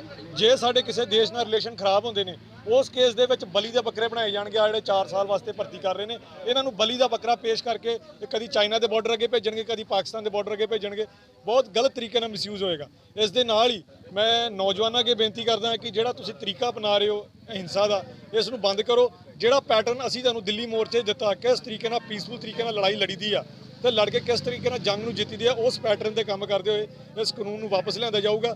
ਅਸੀਂ ਕਿਸਾਨ ਜਥੇਬੰਦੀਆਂ, ਪੂਰੇ ਦੇਸ਼ ਦੀ ਕਿਸਾਨ ਜਥੇਬੰਦੀਆਂ ਨੌਜਵਾਨਾਂ ਦੇ ਨਾਲ ਆ ਤੇ ਨਾਲ ਮੋਢੇ ਨਾਲ ਮੋਢੇ ਖੜਾ ਹੋ ਕੇ ਅਖੀਰਲੇ ਸਾਹ ਤੱਕ ਲੜਾਂਗੇ ਜਦ ਤੱਕ ਇਹ ਕਾਨੂੰਨ ਵਾਪਸ ਨਹੀਂ ਕੀਤਾ ਜਾਂਦਾ। ਔਰ ਇਹ ਜਿਹੜੀ ਧਾਰਨਾ ਬਣੀ ਆ ਪੋਲੀਟੀਕਲ ਲੀਡਰਾਂ ਦੀ, ਇਹ ਆਪਣੇ ਤੇ ਕੋਈ ਕਾਨੂੰਨ ਲਾਗੂ ਨਹੀਂ ਕਰਦੇ। ਅਸੀਂ ਇਹਨਾਂ ਨੂੰ ਚੁਣ ਕੇ ਉੱਪਰ ਭੇਜਿਆ ਨੇ। ਜਦੋਂ ਗੱਲ ਆਪਣੇ ਤੇ ਹੁੰਦੀ ਆ, ਕਦੀ ਇਹਨਾਂ ਨੇ ਕਾਨੂੰਨ ਲਾਗੂ ਨਹੀਂ ਕੀਤਾ ਕਿ ਜੇ ਅਸੀਂ ਆਪਣੇ ਪੋਲੀਟੀਕਲ ਪਾਰਟੀਆਂ ਦੇ ਮੈਨੀਫੈਸਟੋ ਪੂਰੇ ਨਹੀਂ ਕਰਦੇ ਤੇ ਪੋਲੀਟੀਕਲ ਪਾਰਟੀਆਂ ਨੂੰ ਰੱਦ ਕੀਤਾ ਜਾਊਗਾ। ਕਦੀ ਇਹਨਾਂ ਨੇ ਕਾਨੂੰਨ ਲਾਗੂ ਨਹੀਂ ਕੀਤਾ ਕਿ ਜੇ ਅਸੀਂ 5 ਸਾਲਾਂ 'ਚ ਉਹ ਵਾਅਦੇ ਪੂਰੇ ਨਹੀਂ ਕਰਦੇ ਤੇ ਸਾਨੂੰ ਅਗਲੀ ਇਲੈਕਸ਼ਨ ਲੜਨ ਦਾ ਮੌਕਾ ਨਾ ਦਿੱਤਾ ਜਾਵੇ। ਇਹ ਕਾਨੂੰਨ ਕਦੀ ਪਾਸ ਨਹੀਂ ਕਰਦੇ। ਕਾਨੂੰਨ ਉਹ ਪਾਸ ਕਰਦੇ ਜਿਹੜੇ ਇਹਨਾਂ ਦੇ ਹਿੱਤਾਂ ਵਿੱਚ ਹੋਵੇ। ਅਸੀਂ ਚੁਣ ਕੇ ਉੱਪਰ ਭੇਜਿਆ, ਇਸ ਕਰਕੇ ਨਹੀਂ ਭੇਜਿਆ ਕਿ ਜਿਹੜੇ ਸਾਡੇ ਹਿੱਤ ਆ ਉਹ ਅਨਸੇਵ ਕਰਕੇ ਆਪਣੇ ਹਿੱਤਾਂ ਨੂੰ ਪਹਿਲ ਦੇਣ। ਇਹ ਤਰੀਕਾ ਜਿਹੜਾ ਇਹ ਗਲਤ ਅਪਲਾਈ ਕਰ ਰਹੇ ਨੇ ਔਰ ਇਹ ਖਤਰਾ ਇਸ ਚੀਜ਼ ਦਾ। ਅਸੀਂ ਪਹਿਲਾਂ ਵੀ ਕਿਹਾ ਸੀ ਜਦੋਂ ਦਿੱਲੀ ਮੋਰਚੇ 'ਚ ਬੈਠੇ ਸੀ ਕਿ 2024 ਦੇ ਵਿੱਚ ਇਹਨਾਂ ਨੂੰ ਲਾਉਣਾ ਬਹੁਤ ਜ਼ਰੂਰੀ ਹੈ। ਜੇ ਨਾ ਲਾਇਆ ਤੇ ਤੁਸੀਂ ਸਿੱਖਿਆ ਲੈ ਲਓ, ਆਉਣ ਵਾਲੇ ਸਮੇਂ 'ਚ ਇਸ ਤੋਂ ਵੱਡੇ ਕਾਨੂੰਨ ਆਉਣਗੇ ਤੇ ਫਿਰ ਗੁਲਾਮੀ ਦੀ ਜ਼ਿੰਦਗੀ ਤੁਹਾਨੂੰ ਜੀਣੀ ਪਊਗੀ ਤੇ ਗੁਲਾਮ ਬਣ ਕੇ ਰਹੋਗੇ, ਕਿਉਂਕਿ ਲੜਾਈਆਂ ਸਦਾ ਨਹੀਂ ਲੜੀਆਂ ਜਾ ਸਕਦੀਆਂ। ਜੇ ਤੁਸੀਂ ਸੁਚੇਤ ਨਹੀਂ ਹੋਗੇ ਤੇ ਤੁਹਾਨੂੰ 2024 ਤੋਂ ਬਾਅਦ ਵੀ ਮਾਰਾਂ ਖਾਣੀਆਂ ਪੈਣੀਆਂ ਨੇ। ਇਸ ਕਰਕੇ ਹੱਥ ਜੋੜ ਕੇ ਬੇਨਤੀ ਹੈ ਸਾਰਿਆਂ ਅੱਗੇ ਕਿ ਅਜੇ ਵੀ ਟਾਈਮ ਹੈਗਾ, ਆਪਣੀ ਅੱਖਾਂ ਤੋਂ ਪੱਟੀ ਲਾਓ ਤੇ ਜਿਹੜੀ ਜੰਗ ਵਾਸਤੇ ਲੜਨਾ ਇਹਨਾਂ ਸਰਕਾਰਾਂ ਨੂੰ ਲਾ ਕੇ ਇੱਕ ਚੰਗੀ ਸਰਕਾਰ ਜਿਹੜੀ ਉਹ 2024 'ਚ ਲਿਆਂਦੀ ਜਾਵੇ। ਕੇਂਦਰ ਸਰਕਾਰ ਵੱਲੋਂ ਨੌਜਵਾਨਾਂ ਲਈ ਲਿਆਂਦਾ ਨਵਾਂ ਕਾਨੂੰਨ ਅਗਨੀਪਥ ਯੋਜਨਾ ਦੇ ਖਿਲਾਫ ਜਿੱਥੇ ਪੂਰੇ ਭਾਰਤ ਵਰਸ਼ 'ਚ ਪ੍ਰਦਰਸ਼ਨ ਹੋ ਰਹੇ ਨੇ, ਉੱਥੇ ਕਿਸਾਨ ਮਜ਼ਦੂਰ ਸੰਘਰਸ਼ ਕਮੇਟੀ ਪੰਜਾਬ ਵੱਲੋਂ ਦਿੱਤੇ ਸੱਦੇ ਦੇ ਮੱਦੇਨਜ਼ਰ ਅੱਜ ਹਰ ਜ਼ਿਲ੍ਹੇ ਹਰ ਜ਼ੋਨ ਵਿੱਚ ਪ੍ਰਧਾਨ ਮੰਤਰੀ ਨਰਿੰਦਰ ਮੋਦੀ ਦੇ ਪੁਤਲੇ ਫੂਕੇ ਜਾ ਰਹੇ ਹਨ। ਖਡੂਰ ਸਾਹਿਬ ਵਿਖੇ ਜ਼ੋਰਦਾਰ ਪ੍ਰਦਰਸ਼ਨ ਕੀਤਾ ਗਿਆ ਤੇ ਪ੍ਰਧਾਨ ਮੰਤਰੀ ਮੋਦੀ ਦਾ ਪੁਤਲਾ ਫੂਕ ਕੇ ਕੇਂਦਰ ਸਰਕਾਰ ਦੇ ਖਿਲਾਫ ਜ਼ੋਰਦਾਰ ਨਾਅਰੇਬਾਜ਼ੀ ਕਰਦੇ ਹੋਏ ਅਗਨੀਪਥ ਵਗਰਾ ਕਲਾਂ ਕਾਨੂੰਨ ਤੁਰੰਤ ਵਾਪਸ ਲੈਣ ਦੀ ਮੰਗ ਕੀਤੀ ਗਈ। ਇਸ ਮੌਕੇ ਉਕਤ ਆਗੂਆਂ ਨੇ ਬੋਲਦਿਆਂ ਕਿਹਾ ਹੈ ਕਿ ਦੇਸ਼ ਤੇ ਹਕੂਮਤ ਕਰ ਰਹੀ ਭਾਰਤੀ ਜਨਤਾ ਪਾਰਟੀ ਅਤੇ ਇਸ ਦੇ ਪ੍ਰਧਾਨ ਮੰਤਰੀ ਨਰਿੰਦਰ ਮੋਦੀ ਦੀ ਸਰਕਾਰ ਨੂੰ ਦੇਸ਼ ਦੇ ਲੋਕਾਂ ਨੇ ਵੱਡੀਆਂ ਆਸਾਂ ਲੈ ਕੇ ਭਾਰੀ ਬਹੁਮਤ ਨਾਲ ਦੇਸ਼ ਦੀ ਵਾਗਡੋਰ ਸੌਂਪੀ ਸੀ, ਪਰ ਉਹਨਾਂ ਕੁਝ ਨਹੀਂ ਕੀਤਾ। ਅਸੀਂ ਸਾਰੇ ਸੰਦੇਸ਼ ਇਹੀ ਸਭ ਨੂੰ ਦੇਣਾ ਚਾਹੁੰਦੇ ਹਾਂ ਕਿ ਆਪਣੇ ਬੱਚਿਆਂ ਦੇ ਨਾਲ ਬਹੁਤ ਵੱਡਾ ਧੋਖਾ ਕਰ ਰਹੀ ਸਰਕਾਰ। ਜਿਵੇਂ ਕਿ ਅੱਗੇ ਕਾਲੇ ਕਾਨੂੰਨ ਆਏ ਸੀ ਤੇ ਆਪਾਂ ਉਹ ਸਾਰਿਆਂ ਨੇ ਇਕੱਠੇ ਹੋ ਕੇ ਮੋੜੇ ਸੀ, ਇਸੇ ਤਰ੍ਹਾਂ ਹੀ ਮੋਦੀ ਸਰਕਾਰ ਦੇ ਇਹ ਜਿਹੜੇ ਅਗਨੀਪਥ ਯੋਜਨਾ ਵਾ ਇਹਨੂੰ ਵੀ ਸਫਲ ਨਹੀਂ ਹੋਣ ਦੇਵਾਂਗੇ। ਸਾਡੇ ਬੱਚਿਆਂ ਨਾਲ ਬਹੁਤ ਵੱਡਾ ਧੋਖਾ ਹੋ ਰਿਹਾ। ਜਿਹੜੇ ਲੋਕ ਸੁੱਤੇ ਆ ਉਹਨਾਂ ਨੂੰ ਜਾਗਣਾ ਚਾਹੀਦਾ ਆ। ਜਿਵੇਂ ਕਿ ਮੈਂ ਹੁਣ ਘਰ ਵਿੱਚੋਂ ਕੰਮ ਛੱਡ ਕੇ ਆਈ ਆ, ਇਸੇ ਤਰ੍ਹਾਂ ਸਭ ਬੀਬੀਆਂ ਨੂੰ ਮੈਂ ਇਹ ਸੰਦੇਸ਼ ਦੇਣਾ ਚਾਹੁੰਦੀ ਹਾਂ ਕਿ ਆਪਣੇ ਬੱਚਿਆਂ ਦੀ ਖਾਤਰ ਇਸ ਸਾਡੇ ਨਾਲ ਕਿਸਾਨ ਮਜ਼ਦੂਰ ਸੰਘਰਸ਼ ਕਮੇਟੀ ਦਾ ਸਾਥ ਦੇਣ ਤੇ ਸਾਰੇ ਜਾਣੇ ਹੀ ਰਲ ਮਿਲ ਕੇ ਇਹਦਾ ਆਪਾਂ ਵਿਰੋਧ ਕਰੀਏ। ਬਾਕੀ ਮੋਦੀ ਨੂੰ ਇਹ ਸੰਦੇਸ਼ ਦੇਣਾ ਚਾਹੁੰਦੇ ਹਾਂ ਕਿ ਇਸ ਤਰ੍ਹਾਂ ਜਿਸ ਤਰ੍ਹਾਂ ਅਸੀਂ ਅੱਗੇ ਕਾਲੇ ਕਾਨੂੰਨ ਬੰਦ ਕੀਤੇ ਸੀ, ਇਸੇ ਤਰ੍ਹਾਂ ਤੈਨੂੰ ਇਹ ਵਾਪਸ ਲੈਣੇ ਪੈਣਗੇ। ਅਸੀਂ ਪੂਰੀ ਅਪੀਲ ਸਾਰੀ ਸੰਗਤ ਨੂੰ ਮੈਂ ਕਰਦੀ ਹਾਂ ਕਿ ਬੀਬੀਓ ਭੈਣੋ ਘਰੋਂ ਨਿਕਲੋ, ਬਾਹਰ ਨਿਕਲੋ, ਕਿਸਾਨ ਮਜ਼ਦੂਰ ਸੰਘਰਸ਼ ਕਮੇਟੀ ਦਾ ਸਾਥ ਦਿਓ ਤੇ ਵੱਧ ਚੜ ਕੇ ਹਿੱਸਾ ਪਾਓ ਇਸ ਦੇ ਵਿੱਚ। ਤੇ ਮੋਦੀ ਨੂੰ ਆਪਾਂ ਮੂੰਹ ਤੇ ਚਪੇੜ ਮਾਰਨ ਵਾਲੀ ਗੱਲ ਆ ਕਿ ਇਹ ਜ਼ਰੂਰ ਹੀ ਇਹਨੂੰ ਵਾਪਸ ਕਰਨ ਦੀ ਪਹਿਲਾਂ ਤਾਂ ਬੇਨਤੀ ਕਰਦੇ ਹਾਂ ਕਿ ਇਹਨੂੰ ਵਾਪਸ ਕੀਤਾ ਜਾਵੇ। ਜੇ ਇਹ ਬੇਨਤੀ ਸਾਡੀ ਨਹੀਂ ਮਨਜ਼ੂਰ ਕਰਦਾ ਤੇ ਅਸੀਂ ਜਿਸ ਤਰ੍ਹਾਂ ਵੀ ਇਹਦਾ ਜਵਾਬ ਦਿੱਤਾ ਗਿਆ ਉਹ ਪੂਰਾ ਹਿੰਮਤ ਨਾਲ ਹੌਸਲੇ ਦੇ ਨਾਲ ਇਹਦਾ ਜਵਾਬ ਦੇਣਾ। ਇਹ ਜੂਨ ਖਡੂਰ ਸਾਹਿਬ ਦਾ ਮੋਦੀ ਸਰਕਾਰ ਦਾ ਪੂਤਲਾ ਫੂਕਿਆ। ਪੂਰੇ ਹਿੰਦੁਸਤਾਨ 'ਚ ਅੱਜ ਜਿਹੜਾ ਮੋਦੀ ਸਰਕਾਰ ਦੇ ਪੂਤਲੇ ਫੂਕੇ ਆ ਰਿਹਾ, ਸਾਡੇ ਜਿਹੇ ਬੰਦੇ ਦਾ ਲਾ ਨਹੀਂ ਵੀ ਅੱਜ ਪੂਰੇ ਪੰਜਾਬ 'ਚ ਜਿਹੜੇ ਪੂਤਲੇ ਫੂਕਾਂਗੇ। ਅੱਜ ਅਸੀਂ ਮੋਦੀ ਸਰਕਾਰ ਦਾ ਪੂਤਲਾ ਫੂਕਿਆ ਇਸ ਕਰਕੇ ਜਿਹੜਾ ਅਗਨੀਪਥ ਕਾਨੂੰਨ ਲੈ ਕੇ ਆ ਰਿਹਾ, ਜਿਹੜਾ ਠੇਕੇ ਤੇ ਆਰਮੀ ਨੂੰ ਦੇ ਰਿਹਾ, 4 ਸਾਲ ਦੀ ਨੌਕਰੀ ਕਰ ਰਿਹਾ, ਉਹਦਾ ਵਿਰੋਧ ਕਰ ਰਹੇ ਹਾਂ, ਤਿੱਖਾ ਵਿਰੋਧ ਕਰ ਰਹੇ ਹਾਂ। ਅੱਜ ਤੋਂ ਸਾਡੀ ਕਾਰਵਾਈ ਸ਼ੁਰੂ ਆ। ਅੱਗੇ ਇਸ ਤੋਂ ਵੀ ਵੱਡੇ ਅਸੀਂ ਧਰਨੇ ਲਾਂਗੇ। ਜੇ ਸਾਨੂੰ ਕਿਤੇ ਰੇਲਾਂ ਰੋਕਣੀਆਂ ਪਈਆਂ ਉਹ ਵੀ ਵੱਡੇ ਪੱਧਰ ਤੇ ਰੋਕਾਂਗੇ। ਜੇ ਕਿਤੇ ਸਾਡੇ ਸੂਬਾ ਕਮੇਟੀ ਨਾਲ ਐਲਾਨ ਕਰਤਾ ਵੀ ਦਿੱਲੀ ਨੂੰ ਘੇਰਾ ਪਾਉਣਾ, ਜਿਤਨਾ ਅੱਗੇ ਘੇਰਾ ਪਾਏ ਸੀ 13 ਮਹੀਨੇ ਦਿੱਲੀ ਦਾ ਸਾਹ ਬੰਦ ਕਰ ਛੱਡਿਆ ਸੀ, ਇਸੇ ਤਰ੍ਹਾਂ ਦਿੱਲੀ ਦੀਆਂ ਸੜਕਾਂ ਜਾ ਕੇ ਫੇਰ ਵੱਡਾ ਧਰਨਾ ਲਾਵਾਂਗੇ। ਜਿੰਨੇ ਨੌਜਵਾਨ ਵਾ ਹਿੰਦੁਸਤਾਨ ਦੇ ਭਾਰਤ ਦੇ ਪੂਰਾ ਉਹਨਾਂ ਦਾ ਹੀ ਸਾਥ ਦੇਵਾਂਗੇ ਜਥੇਬੰਦੀਆਂ। ਜੀ ਮੈਂ ਹਰਵਿੰਦਰਜੀਤ ਸਿੰਘ ਕੰਗ, ਆਗੂ ਕਿਸਾਨ ਮਜ਼ਦੂਰ ਸੰਘਰਸ਼ ਕਮੇਟੀ ਪੰਜਾਬ। ਅੱਜ ਦਾ ਜਿਹੜਾ ਅਸੀਂ ਪੁਤਲੇ ਫੂਕ ਰਹੇ ਹਾਂ ਸੈਂਟਰ ਸਰਕਾਰ ਦੇ, ਇਹਦਾ ਮੁੱਖ ਕਾਰਨ ਆ ਵੀ ਜਿਹੜਾ ਨਾ ਅਗਨੀਪਥ ਸੈਂਟਰ ਦੀ ਸਰਕਾਰ ਵੱਲੋਂ ਯੋਜਨਾ ਤਹਿਤ ਫੌਜੀਆਂ ਦੇ ਹੱਕ ਤੇ ਡਾਕਾ ਮਾਰਿਆ ਜਾ ਰਿਹਾ ਵਾ। ਸਾਡੇ ਨੌਜਵਾਨਾਂ ਨੂੰ ਸਿਰਫ 4 ਸਾਲ ਦੀ ਨੌਕਰੀ ਦੇ ਕੇ ਫਿਰ ਉਹਨਾਂ ਨਸ਼ੇ ਦੀ ਦਲਦਲ ਵੱਲ ਧੱਕਣ ਦੀਆਂ ਜਿਹੜੀ ਕੋਸ਼ਿਸ਼ਾਂ ਕੀਤੀਆਂ ਜਾ ਰਹੀਆਂ। ਹੋਰ ਜਿਹੜਾ ਕਾਰਪੋਰੇਟ ਘਰਾਣਿਆਂ ਨੂੰ ਇਹਦੇ 'ਚ ਵਧਾਰੇ ਵਾਸਤੇ ਸਾਰਾ ਕੁਝ ਕੀਤਾ ਜਾ ਰਿਹਾ। ਇਹਦੇ 'ਚ ਅੱਜ ਸਾਡੀ ਕਿਸਾਨ ਮਜ਼ਦੂਰ ਸੰਘਰਸ਼ ਕਮੇਟੀ ਪੰਜਾਬ ਵੱਲੋਂ ਪੰਜਾਬ ਦੇ ਹਰ ਕੋਨੇ 'ਚ, ਹਰ ਪਿੰਡ 'ਚ, ਹਰ ਕਸਬੇ 'ਚ ਵੱਡੀ ਪੱਧਰ ਤੇ ਪੁਤਲੇ ਫੂਕੇ ਜਾ ਰਹੇ ਆ। ਤੇ ਸਰਕਾਰ ਨੂੰ ਆਪ ਜੀ ਦੇ ਮਾਧਿਅਮ ਰਾਹੀਂ ਦੱਸਣਾ ਚਾਹੁੰਦੇ ਆ ਵੀ ਜਿੰਨਾ ਚਿਰ ਤੱਕ ਇਹ ਕਾਨੂੰਨ ਵਾਪਸ ਨਹੀਂ ਹੁੰਦਾ, ਜਿਸ ਤਰ੍ਹਾਂ ਦਿੱਲੀ ਵਾਲਾ ਅੰਦੋਲਨ ਲੜ ਕੇ ਕਿਸਾਨਾਂ ਦੇ ਹੱਕ 'ਚ ਫੈਸਲੇ ਲਏ ਆ, ਉਸੇ ਤਰ੍ਹਾਂ ਜਿਹੜੇ ਫੌਜੀ ਵੀਰ ਆ ਇਹਨਾਂ ਦੇ ਹੱਕ 'ਚ ਫੈਸਲਾ ਲਵਾਂਗੇ। ਜਿੰਨੇ ਨੌਜਵਾਨ ਭਾਰਤ ਦੇ ਅੱਜ ਸੰਘਰਸ਼ ਦੇ ਮੈਦਾਨ 'ਚ ਆ, ਅਸੀਂ ਪੂਰੀ ਸਪੋਰਟ ਉਹਨਾਂ ਨੂੰ ਕਰਾਂਗੇ। ਉਹਨਾਂ ਦੇ ਦੁੱਖ ਸੁੱਖ 'ਚ ਹਰ ਵੇਲੇ ਹਾਜ਼ਰ ਰਹਾਂਗੇ। ਇਸ ਕਰਕੇ ਅੱਜ ਪੰਜਾਬ ਭਰ 'ਚ ਵੱਡੀ ਪੱਧਰ ਤੇ ਜਿਹੜੇ ਆ ਪੁਤਲੇ ਫੂਕੇ ਜਾ। ਦੋਸਤੋ, ਇਹ ਸਨ ਸਾਡੀਆਂ ਅੱਜ ਦੀਆਂ ਖਾਸ ਖਬਰਾਂ। ਨਵੀਆਂ ਤੇ ਤਾਜ਼ਾ ਖਬਰਾਂ ਦੇ ਨਾਲ ਤੁਹਾਡੇ ਸਾਹਮਣੇ ਫਿਰ ਤੋਂ ਰੂਬਰੂ ਹੋਵਾਂਗੇ। ਤਦ ਤੱਕ ਲਈ ਮੈਨੂੰ ਯਾਨੀ ਕਿ ਤੇਜਿੰਦਰ ਕੌਰ ਨੂੰ ਦਿਓ ਇਜਾਜ਼ਤ। ਰੱਬ ਰਾਖਾ।